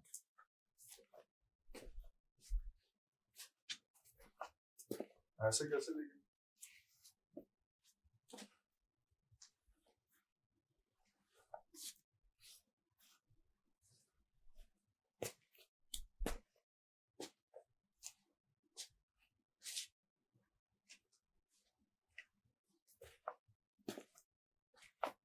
चलो गिव मी द आंसर। चंद्र प्रकाश, तुम्हारा आंसर गलत है। चंद्र प्रकाश, आंसर इज रॉन्ग। भाई करने की कोशिश करनी पड़ेगी, अगर आप इसको करने की कोशिश करोगे तो ही समझ में आएगा। ओके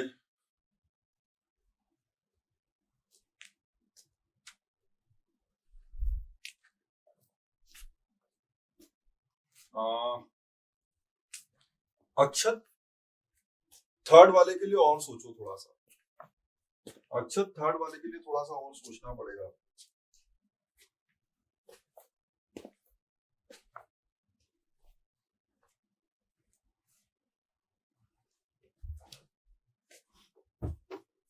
थर्ड वाले के लिए और सोचना पड़ेगा, तो वो नहीं चल रहा, टूटा हुआ है।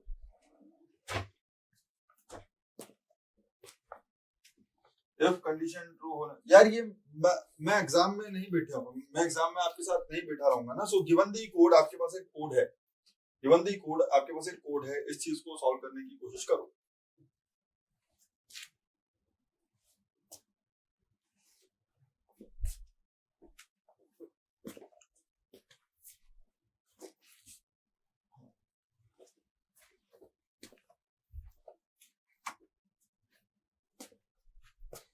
Thank you Singh NP.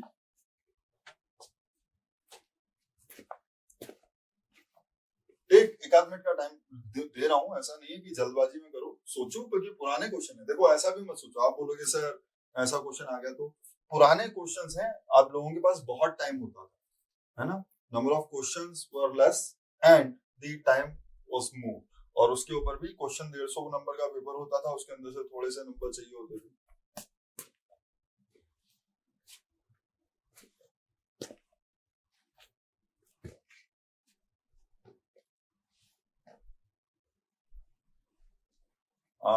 Somewhat closer akshar can be considered as a correct answer. Can be considered. Not the perfect one, but still not wrong at the same time. क्योंकि अगर लिखने के लिए बोला जा रहा है तो आप कुछ भी लिख सकते हो, अंडरस्टैंडिंग इज क्लियर।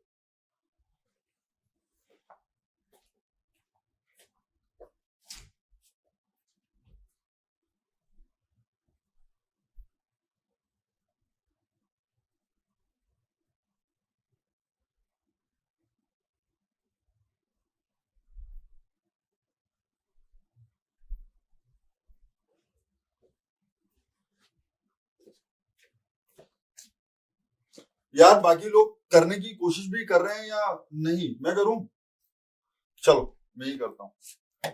देखो क्या है, आप क्या सिमुलेट करने की कोशिश कर रहे हो, you are looking for the solution of readers writers problem, you are looking for the solution of readers writers problem. इसका मतलब कितने भी नंबर ऑफ रीडर्स अंदर जा सकते हैं, कितने भी नंबर ऑफ रीडर्स अंदर जा सकते हैं, लेकिन अगर कोई भी राइटर अंदर है तो कोई भी रीडर अंदर नहीं जा पाएगा। अपार्ट फ्रॉम दैट सर, अगर कोई भी रीडर अंदर है तो दूसरा राइटर नहीं जा सकता। सो द आइडिया सेम, प्रॉब्लम हमारी सेम है। अब देखना सर, आपने थोड़ी देर पहले एक सेकंड हमको एक सॉल्यूशन बताया, उसमें आपने 2 म्यूटेक्स यूज किए थे। हमने जो थोड़ी देर पहले सॉल्यूशन देखा है उसमें हमने 2 म्यूटेक्स यूज किए थे, सॉरी 2 सीमाफोर्स यूज किए थे। तो सर 2 सीमाफोर यूज किए थे और ये एक सॉल्यूशन था। यहाँ पर ये बोल रहा है कि सर ये भी एक सॉल्यूशन है, ठीक है, लेकिन ये सिर्फ एक म्यूटेक्स यूज कर रहा है। So can you tell me that what is the problem here?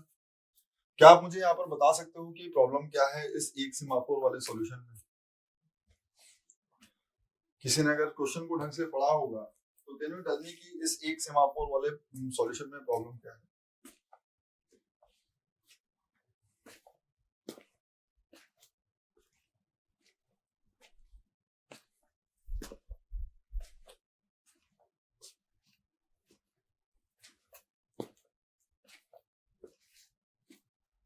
तो हमको तो सॉल्यूशन ही समझ में नहीं आ रहा, प्रॉब्लम कहाँ से समझ में आएगी? करेक्ट आंसर है ना, बिजी वेटिंग। तो हमारा जो पहला सॉल्यूशन है जिसके अंदर हमने 2 म्यूटेक्स यूज किए हैं, इसके अंदर अगर कोई भी रीडर या राइटर, कोई भी रीडर या राइटर अंदर नहीं जा पा रहा है डेटाबेस को एक्सेस करने के लिए, तो हम उसको ब्लॉक कर दे रहे हैं, है ना। लेकिन ये वाला जो सॉल्यूशन है इसके अंदर ये सिर्फ एक सीमाफोर यूज कर रहा है, लेकिन उस एक सीमाफोर के यूज करने से प्रॉब्लम ये हो जा रही है कि यहाँ पर जो बिजी वेटिंग है वो हो जा रही है। हमारे इसमें बिजी वेटिंग नहीं थी, अगर आप सक्सेसफुल हो तो अंदर जाओ, अगर नहीं सक्सेसफुल हो तो आई विल ब्लॉक यू, ठीक है। यहाँ पर it is performing busy waiting. Sir कहाँ, ठीक है, तो ये वाला जो कोड है आप L1 से चलोगे, कुछ करोगे और वापस से कहाँ जाओगे, L1 पे आ जाओगे। इसका मतलब जब तक ये एल्स वाली कंडीशन ट्रू होगी, जब तक ये एल्स वाली कंडीशन ट्रू होगी, आप सेम पीस ऑफ कोड को बार बार एग्जीक्यूट करते रहोगे जब तक ये एल्स वाली कंडीशन ट्रू होगी। इसका मतलब जब तक ये इफ वाली कंडीशन फॉल्स होगी, जब तक इफ वाली कंडीशन फॉल्स होगी तब तक आप इस सेम लूप को बार बार एग्जीक्यूट करते रहोगे, है ना। अब कॉन्सेप्ट बहुत सिंपल है, सुनना अच्छे से। सर कुछ नहीं करना है, this wait is nothing but the down operation. wait is nothing but the down operation and signal is nothing but the up operation. Signal is nothing but the up operation. You already know this. Sir, एक सिमाफोर use करोगे तो waiting बढ़ जाएगा. Busy waiting बढ़ जाएगा क्या होता है? वेटिंग बढ़ जाएगा नहीं, बिजी वेटिंग आ जाएगा. वेटिंग बढ़ जाएगा क्या? वेटिंग बढ़ जाएगा मतलब लाइन लगी हुई है क्या, वेटिंग चल रही है? नहीं, सीपीयू का टाइम वेस्ट होगा बच्चा. बिजी वेटिंग बोल रहा हूं मैं गुलाम. सीपीयू का टाइम वेस्ट कर रहे हो आप. बस सर कहां वेस्ट कर रहे हैं? अरे वेस्ट ही तो कर रहे हो. बार बार एक ऐसी चीज को एग्जीक्यूट कर रहे हो जो कोई यूजफुल काम नहीं कर रही, सिर्फ कंडीशन को ही चेक कर रही है. तो जब तक मैं सेम कंडीशन को बार बार चेक करता रहता हूं तब तक वो बिजी वेटिंग ही तो कहलाता है. हाँ, सो दी कॉन्सेप्ट इज सेम. अब बात समझना. आपके इनिशियलाइज टू 1, आपके पास दो म्यूटेक्स हैं. दूसरी जगह आपके पास एक सिमाफोर है म्यूटेक्स और उसकी इनिशियल वैल्यू है 1. उसकी इनिशियल वैल्यू है 1. So let's say that mutex is equals to 1. Now let's try to understand. क्या जब आपके म्यूटेक्स की वैल्यू 1 है, उस पॉइंट ऑफ टाइम पर कोई अगर रीडर अंदर जाने की कोशिश करता है, जिस पॉइंट ऑफ टाइम पर म्यूटेक्स की वैल्यू 1 है, उस पॉइंट ऑफ टाइम पर अगर कोई रीडर अंदर जाने की कोशिश करता है तो आप क्या बोलो? रीडर. बोले हाँ मैं हूँ रीडर. बोले चलो क्या परफॉर्म करें? डाउन परफॉर्म करो. बोले कर रहे हैं. म्यूटेक्स की वैल्यू हो गई 0. म्यूटेक्स की वैल्यू हो गई 0. तुमने तो डाउन परफॉर्म किया और ये सक्सेसफुल है, और ये सक्सेसफुल है. तुमने चेक किया इफ w = 0. क्या? हाँ, मान लो कि अभी कोई राइटर आया ही नहीं. मान लो कि अभी कोई राइटर आया ही नहीं, तो w की वैल्यू क्या है? 0 है सर. कोई दिक्कत नहीं है सर. तो अगर w की वैल्यू 0 है तो आप कुछ करोगे. क्या करोगे? सर मैं रीडर काउंट की वैल्यू को 1 से इंक्रीमेंट कर दूंगा. सर इनिशियली रीडर की वैल्यू क्या थी? सर इनिशियली रीडर की वैल्यू 0 थी और राइटर की वैल्यू भी 0 थी. तो ये रीडर की वैल्यू 1 से इंक्रीमेंट हो जाएगी. ये रीडर की वैल्यू 1 से इंक्रीमेंट हो जाएगी. ओके. बोले अब राइटर की वैल्यू क्या हो गई? बोले अब रीडर की वैल्यू 1 हो चुकी है. बोले अब तुम यहाँ क्या कर रहे हो? बोले पता नहीं सर मैं यहाँ क्या करूंगा. सर पता नहीं यहाँ क्या करूंगा, लेकिन यहाँ जो कुछ भी करूंगा उसके बाद क्या करूंगा? सर यहाँ जो कुछ भी करूंगा उसके बाद, यहाँ जो कुछ भी करूंगा उसके बाद, क्योंकि इफ की कंडीशन ट्रू थी तो मैं एल्स वाले पार्ट को तो एग्जीक्यूट करूंगा ही नहीं. मैं सीधे सीधे बाहर आ जाऊंगा. इसका मतलब मैं कहाँ चला जाऊंगा? Do the reading. इसका मतलब डेटाबेस में चला जाऊंगा. हाँ या ना? सुनना अच्छे से. मैं यहाँ पर जो कुछ भी करूंगा उसके बाद मैं सीधे सीधे कहाँ चला जाऊंगा? डेटाबेस में चला जाऊंगा. मान लो कि रीडर 1 यहाँ पर कुछ तो करके डेटाबेस में चला गया. मान लो कि आपका जो रीडर 1 था वो कुछ तो करके डेटाबेस में चला गया. अभी अंदर कौन है डेटाबेस में? सर रीडर है सर. अभी अंदर कौन है डेटाबेस में? सर रीडर है. तो क्या दूसरा रीडर आने की कोशिश कर सकता है? बिल्कुल कर सकता है सर. क्या उसको आना चाहिए? बिल्कुल आना चाहिए सर. तो बोले लाओ. तो बोले दूसरा रीडर आया सर. बोले मैं चलता हूं. तो उसने दूसरे रीडर ने ये कोड एग्जीक्यूट किया. बोले करो. तो उसने बोला वेट म्यूटेक्स. इसका मतलब डाउन ऑपरेशन परफॉर्म करो. म्यूटेक्स की वैल्यू क्या थी सर? सर 0 थी सर. तो इस रीडर 2 के साथ क्या होगा? Reader 2 will be blocked sir. ओहो, क्या ऐसा होना चाहिए था सर? क्या रीडर 2 को ब्लॉक होना चाहिए था जब रीडर 1 डेटाबेस में था? क्या रीडर 2 को ब्लॉक होना चाहिए था जब रीडर 1 डेटाबेस में था? नहीं सर. तो फिर क्यों हुआ? सर इसलिए ब्लॉक हुआ क्योंकि जो रीडर 1 था वो अंदर जाते time down operation on mutex perform कर चुका था. तो बोले अगर वो जा चुका था और डाउन ऑपरेशन म्यूटेक्स परफॉर्म कर चुका था तो ये उसकी रिस्पांसिबिलिटी थी कि जब वो डेटाबेस में जा रहा था उससे पहले वो अप ऑन म्यूटेक्स परफॉर्म करता. सर ऐसा करने से क्या होता? अगर वो अप ऑन म्यूटेक्स परफॉर्म कर देता तो जब दूसरा रीडर अंदर आता दैट इज R2, तो R2 क्या करता? R2 के लिए डाउन सक्सेसफुल होता, उसको वापस से 1 मिलता. तो R2 के लिए वापस से 1 से 0 करता. वो W की वैल्यू चेक करता. ऑब्वियसली कोई रीडर अंदर नहीं था तो इस R1 की इस रीडर काउंट की वैल्यू को 1 से 2 करता और 2 करने के बाद वो भी अपॉन परफॉर्म करके और वो भी डेटाबेस में चला जाता. तो दूसरा रीडर आ जाता सर. बहुत बढ़िया सर. दूसरा रीडर आ जाता सर. बहुत बढ़िया सर. क्लियर? ठीक है. तो ये अपॉन म्यूटेक्स है या फिर सिग्नल ऑन म्यूटेक्स है. क्लियर? तो दोनों में कोई दिक्कत नहीं. ये अपॉन म्यूटेक्स. क्लियर है इतना सबको कि सर ये अपॉन म्यूटेक्स होना ही चाहिए था. ये पहला वाला अपॉन म्यूटेक्स होना चाहिए था. इतना क्लियर? ये पहला वाला अपॉन म्यूटेक्स होना चाहिए था. इतना क्लियर? हाँ सर इतना क्लियर है सर. चलो सर. सर ये दूसरे वाले एल्स में क्या होगा सर? सुनो सर, अगर आपने wait down operation on success down operation perform किया, आपने डाउन ऑपरेशन परफॉर्म किया और अगर ये डाउन ऑपरेशन सक्सेसफुल था और इफ w = 0 चेक किया. लेट्स अज्यूम कि ये वाली सिचुएशन नहीं है, कुछ और समझते हैं. अब ये सिचुएशन है कि ऑलरेडी राइटर अंदर है, W इक्वल्स टू 0 की कंडीशन, W इक्वल्स टू 0 मतलब कि राइटर डेटाबेस में नहीं है। W इक्वल्स टू 0 की कंडीशन फॉल्स का मतलब, W इक्वल्स टू 0 की कंडीशन फॉल्स का मतलब कि राइटर डेटाबेस में है। इसका क्या मतलब हुआ? राइटर डेटाबेस में है। सुनना आप अच्छे से।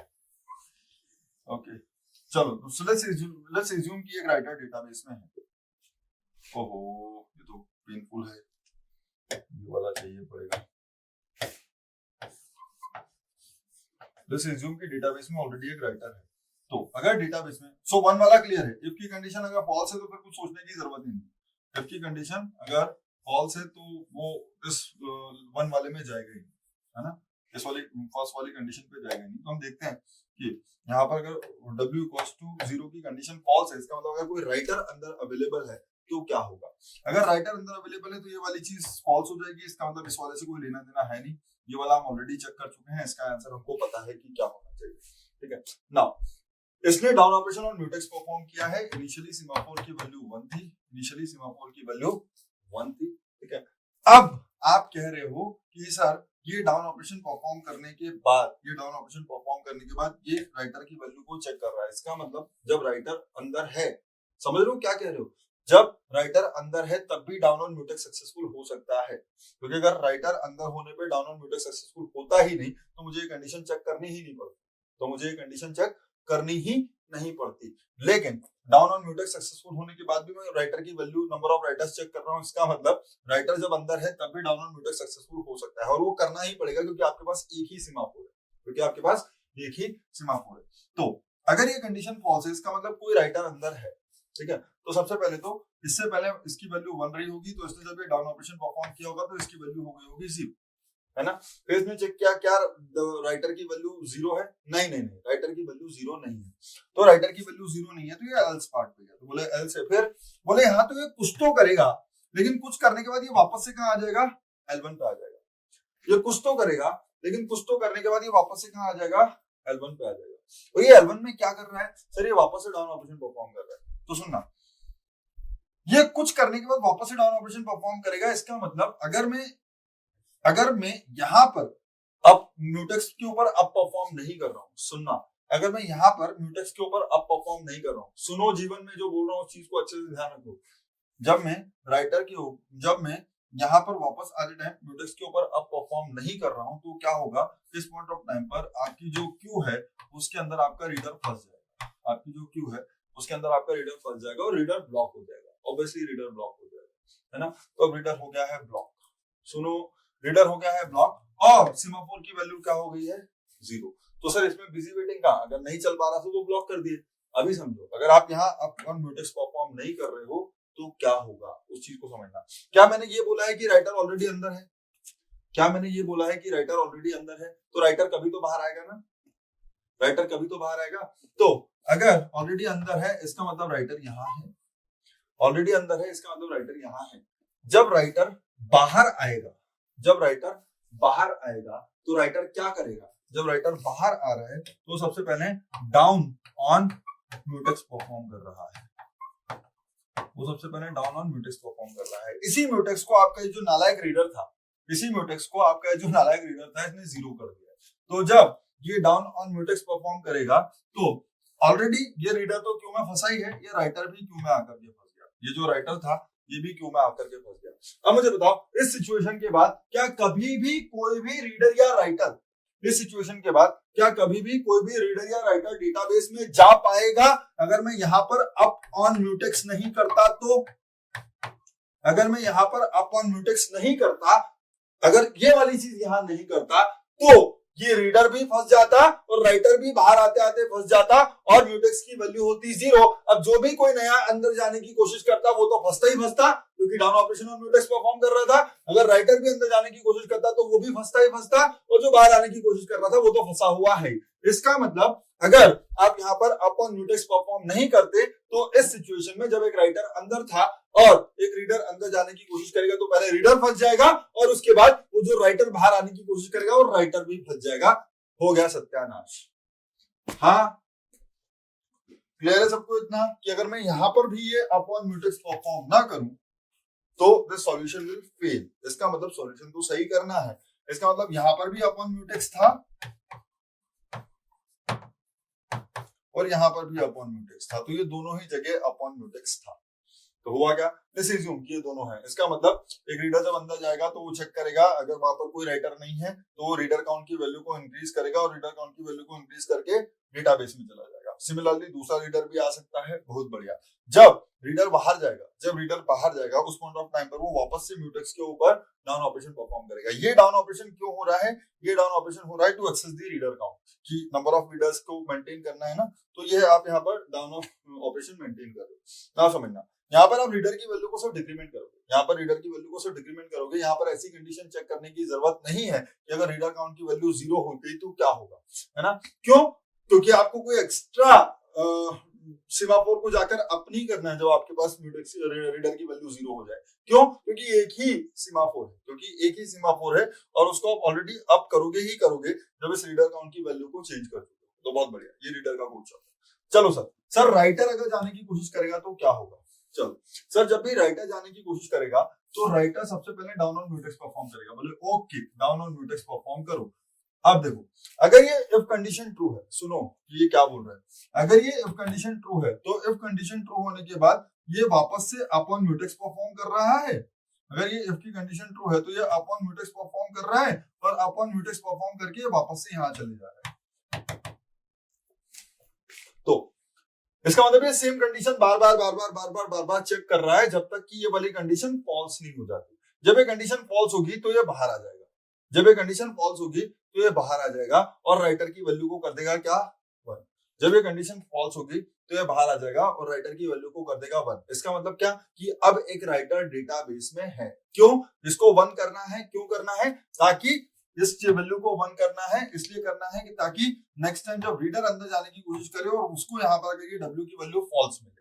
क्यों, क्योंकि आप पहले राइटर हो, आप अंदर जा रहे हो, आप पहले राइटर हो, आप अंदर जा रहे हो। तो जब आप राइटर अंदर जा रहे हो तो आप राइटर काउंट की वैल्यू को चेंज करो ताकि रीडर को ये वाली कंडीशन फॉल्स मिले, और इसको फॉल्स मिलने के बाद वो बार बार बिजी वेटिंग करता रहे। कब तक, जब तक कि राइटर की वैल्यू वापस से 0 नहीं हो जाती।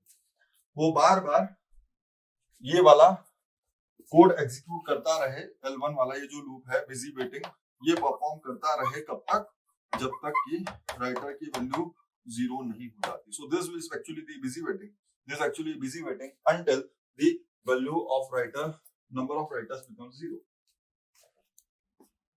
है ना। तो यहां पर ये क्या चेक करेगा कि रीडर है या नहीं। ये राइटर कब अंदर जा सकता है, ये राइटर तब अंदर जा सकता है, सुनो, ये राइटर तब अंदर जा सकता है जब ना तो कोई रीडर हो डेटाबेस में, ना ही कोई दूसरा राइटर हो डेटाबेस में। इसका मतलब ये सिर्फ रीडर को चेक नहीं करेगा, इसको यहाँ पर राइटर को भी चेक करना है। अगर ये वाली कंडीशन ट्रू होगी, ये वाली कंडीशन ट्रू होना चाहिए, तब ये यहीं पर वेट करे। तो ये कंडीशन ट्रू हो और ये यहाँ पर वेट करे, इसका मतलब या तो कोई रीडर ऑलरेडी डेटाबेस में हो या कोई राइटर ऑलरेडी डेटाबेस में हो। तो आप यहाँ पर बिजी वेटिंग करते रहो। कब तक बिजी वेटिंग करनी है, तब तक बिजी वेटिंग करनी है जब तक कोई रीडर या राइटर डेटाबेस में हो। तब तक बिजी वेटिंग करनी है जब तक कोई रीडर या राइटर डेटाबेस में हो। आया ना, क्या करेंगे, बिजी वेटिंग करेंगे जब तक कोई रीडर या राइटर डेटाबेस में हो। Clear, okay. तो कोई रीडर या राइटर डेटाबेस में हो, इसका मतलब रीडर या राइटर डेटाबेस में अगर होगा, अगर रीडर या राइटर दोनों डेटाबेस में नहीं होते, अगर रीडर और राइटर दोनों डेटाबेस में नहीं होते तो रीडर काउंट की वैल्यू भी 0 होती है और राइटर काउंट की वैल्यू भी 0 होती है। आया ना। अगर रीडर या राइटर में से कोई भी एक अंदर है, अगर रीडर या राइटर में से कोई भी एक अंदर है, तो ना तो रीडर, तो या तो रीडर काउंट की वैल्यू 0 के इक्वल नहीं होगी या तो राइटर काउंट की वैल्यू 0 के इक्वल नहीं होगी। आया ना। बट प्रिसाइजली यहाँ क्या लिखूं, नॉट इक्वल टू 0 नहीं, मत लिखो। मैं आपको बताता हूँ कंडीशन लिखनी क्या चाहिए। There may be any number of readers. तो अगर आप रीडर इक्वल्स टू 1 चेक कराओगे आप फेल हो जाओगे। अगर आप रीडर इक्वल्स टू 1 चेक कराओगे आप फेल हो जाओगे। तो यहाँ पर जो कंडीशन होगी सर, वो कंडीशन होनी चाहिए अगर number of readers greater than और इक्वल्स टू 1 हो। अगर number of readers greater than equals to 1 हो, इसका मतलब 0 नहीं हो। Number of readers greater than equals to 1 हो, इसका मतलब 0 नहीं हो, है ना। सो अगर number of readers greater than equals to 1 हो, इसका मतलब कम से कम एक रीडर है और उस केस में आपको यहीं पर बिजी वेटिंग करते रहना चाहिए। और नंबर ऑफ राइटर्स कितने हो, और if number of writers equals to 1, if number of writers equals to 1, so this will be the code. If this is the if condition, this is your if condition. यहाँ पर आप क्या लिखोगे, अगर number of readers एक से ज्यादा हो तो भी आप अंदर नहीं जा सकते। नंबर ऑफ रीडर्स एक या एक से ज्यादा हो इसका मतलब कोई ना कोई रीडर है, और यहाँ पर आपको इसको greater than equals to 1 check करने की जरूरत नहीं है। अगर एक भी राइटर अंदर है, अगर एक भी राइटर अंदर है, दैट इज जब पहला राइटर अंदर जाएगा तो राइटर की वैल्यू को क्या कर देगा, 1 कर देगा। उसके बाद दूसरा जा पा रहा है क्या, जब पहला वाला अंदर चला जाए तो दूसरा जाना चाहिए क्या, नहीं। तो अगर राइटर की वैल्यू इक्वल्स टू 1 है तब भी आपको यहीं पर बिजी वेटिंग करना है। So number of readers greater than equals to 1, पहला रीडर अगर अंदर गया है तब भी आप नहीं जा सकते, और एक से ज्यादा रीडर अंदर जा चुके हैं तब भी आप नहीं जा सकते। अगर एक राइटर अंदर है तो फिर दूसरा राइटर अंदर नहीं जा सकता। इसका मतलब या तो ये कंडीशन ट्रू हो कि एक या एक से ज्यादा रीडर डेटाबेस में हो तब भी आपको बिजी वेटिंग करना है, और अगर एक राइटर डेटाबेस में हो तब भी आपको बिजी वेटिंग करना है। बोलो हाँ या ना, क्लियर है? सो this will be the third line. Clear everyone? So this solution will also work fine. This solution will also work fine. The only problem is that there will be busy waiting, which will waste the CPU time. The only problem is that there will be busy waiting and it will waste the CPU time. हाँ या ना? Clear है सबको solution? So if you understand the reader-writer problem, that what you need to ensure in the solution, then only you can write this code.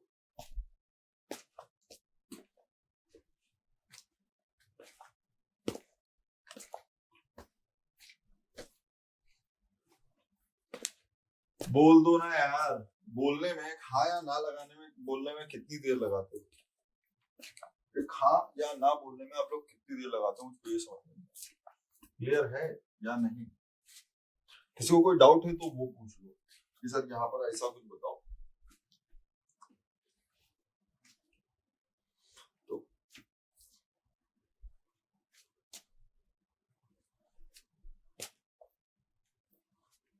but sir, how can there are more than one writers when? But sir, how can be there are more than one writers when value of W is initializing with only 2 values, 1. ओ भाई, ये semaphore नहीं है कि ये सिर्फ 2 value लेगा। Initialising with only 2 values 0 और 1। समझा नहीं आप क्या कहना चाह रहे हो? Anish, did not get your question. Fahad is asking, will that lead to starvation of writers? Will that lead to starvation of writers? Will that lead to starvation of writers? देखो, busy waiting है, busy waiting है, busy waiting है, busy waiting है। Let's assume एक writer आया, सुनो, let's assume एक writer आया, वो म्यूटेक्स परफॉर्म, वो आया, यहाँ पर वो ऑपरेशन परफॉर्म कर रहा था, और जिस पॉइंट ऑफ टाइम पर उसने ये go to L2 एग्जीक्यूट किया, उस go to L2 के तुरंत बाद वो प्रेम्ड हो गया, go to L2 के तुरंत बाद वो प्रेम्ड हो गया, और उस पॉइंट ऑफ टाइम पर जो ऑलरेडी राइटर था वो बाहर आ गया, उस पॉइंट ऑफ टाइम पर जो ऑलरेडी राइटर था वो बाहर आ गया, बिल्कुल बहुत शानदार। और उसने यहाँ पर अपॉन म्यूटेक्स परफॉर्म करके इसकी वैल्यू को 0 कर दिया, फिर मौका मिल गया रीडर। हाँ, there will be starvation. Fahad, there will be starvation. समझ लो, अगर आप लोग समझने की कोशिश करो क्या, सुनो बात को, सुनना अच्छे से। मैं क्या बोल रहा हूँ, मैं जो पूछ रहा हूँ चीज को समझना। अगर आपके पास 3 राइटर हैं, W1, W2, W3, और आपके पास 3-4 ही रीडर हैं, R1, R2, R3।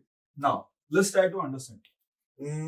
अगर सबसे पहले सिचुएशन सुनो, अगर सबसे पहले राइटर 1 डेटाबेस में चला जाता है, अगर सबसे पहले, जो पूछ रहा हूं उसको समझना, अगर सबसे पहले राइटर 1 डेटाबेस में चला जाता है, तो राइटर 1 डेटाबेस में चला गया, तो this writer 1 is not available now, the writer 1 database में जा चुका है।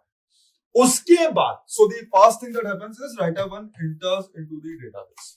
Now second thing that happens is that writer 2 execute this code. This is the second thing. Writer 2 execute its code. So writer 2 यहां पर फंस जाएगा, writer 2 यहां पर फंस जाएगा, है ना। अब मैं आपसे ये पूछ रहा हूं उसके बाद क्या हो रहा है मुझको पता नहीं, उसके बाद क्या हो रहा है ये मुझको पता नहीं, लेकिन मैं आपसे पूछ रहा हूं कि सबसे पहले अगर राइटर 1 डेटाबेस में गया हो, उसके बाद जो दूसरी चीज हुई हो वो ये हुआ हो कि राइटर 2 ने डेटाबेस में जाने की कोशिश की है। जो दूसरी चीज हुई है वो ये है कि राइटर 2 ने डेटाबेस में जाने की कोशिश की है। तो at this point of time जब आपका ये राइटर 1 डेटाबेस से बाहर आएगा, तो क्या ये गारंटीड है कि जो नेक्स्ट चीज डेटाबेस में जाएगी वो राइटर 2 होगा? मैं क्या पूछ रहा हूं, अभी तक सिर्फ इतना हुआ है, मैंने जो बोला है जो गारंटीड है वो इतना है कि सबसे पहले राइटर 1 डेटाबेस में गया है, और दूसरी चीज जो मैं बोल रहा हूँ वो ये कि दूसरी चीज जो हुई है वो ये हुई है कि राइटर 2 ने डेटाबेस में जाने के लिए इसका ये जो कोड है इसको एग्जीक्यूट किया है, लेकिन वो फंस गया है। ऑब्वियसली वो इस बिजी वेटिंग के चक्कर में फंस गया है। अब मैं आपसे ये पूछ रहा हूँ कि at this point of time बाद में इसके और क्या हो रहा है, R1 ने कोशिश की होगी, R2 ने कोशिश की होगी, ये लोग भी आए होंगे। सो लेट्स से कि जो तीसरी चीज हुई है वो R1 है, जो तीसरी चीज हुई है वो R1 आया है, जो चौथी चीज हुई है वो R2 आया है, जो चौथी चीज हुई है वो R2 आया है। नाउ अब मैं आपसे पूछ रहा हूँ उसके बाद अगर ये राइटर 1 डेटाबेस से बाहर आता है, जब ये राइटर 1 डेटाबेस से बाहर आता है, बफरिंग हो रही है, एक मिनट के साथ।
देखो Praneeta is saying it's working, एक बार रीस्टार्ट कर दे रहा हूँ, देख लेते।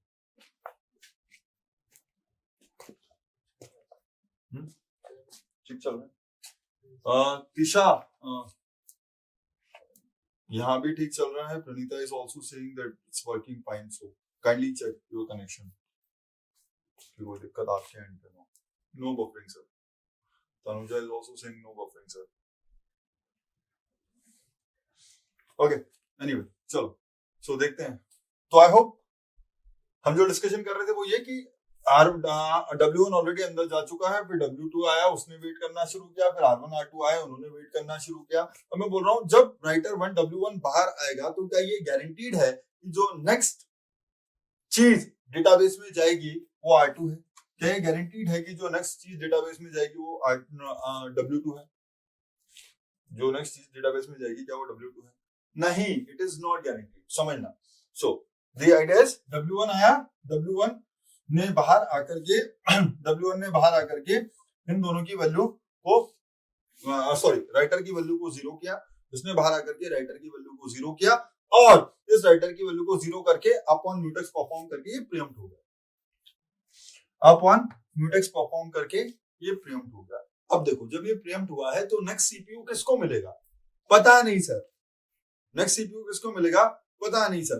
क्या इन तीनों में से किसी को भी मिल सकता है? हाँ सर, तीनों में से किसी को भी मिल सकता है सर। और जिसको सीपीयू मिलेगा वो सबसे पहले अपना कोड एग्जीक्यूट करेगा।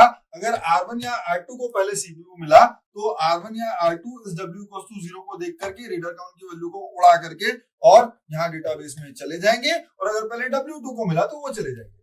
तो द आइडिया इज, क्या ऐसा होते रह सकता है कि बार बार उसके बाद रीडर 1 जब बाहर आएगा, जब सारे रीडर्स बाहर आएंगे तब तक पता चला कि वापस से राइटर 1 जो था, तब तक पता चला कि वापस से राइटर 1 ने अंदर जाने की कोशिश की है, और जब लास्ट रीडर बाहर आया तो उसके बाद प्रीएम्पशन के बाद जिसको मौका मिला वो राइटर 1 था, तो वापस से राइटर 1 चला जाएगा।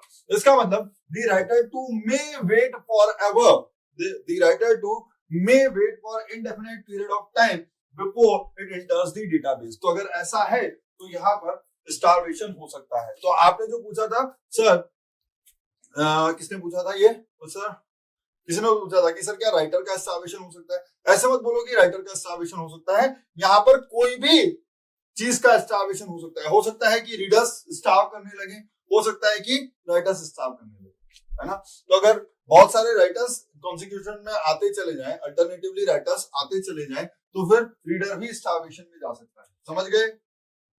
तो फिर रीडर भी स्टारवेशन में जा सकता है। So this solution is with the help of a single semaphore. तो इसके अपने ड्रॉबैक्स तो होंगे ही, इसके अपने ड्रॉबैक्स तो होंगे ही। इसीलिए जो करेक्ट सॉल्यूशन है, जहां पर आपको सारी प्रॉब्लम्स फेस नहीं करनी पड़ेगी, that is the solution with the help of 2 binary semaphores. Clear everyone?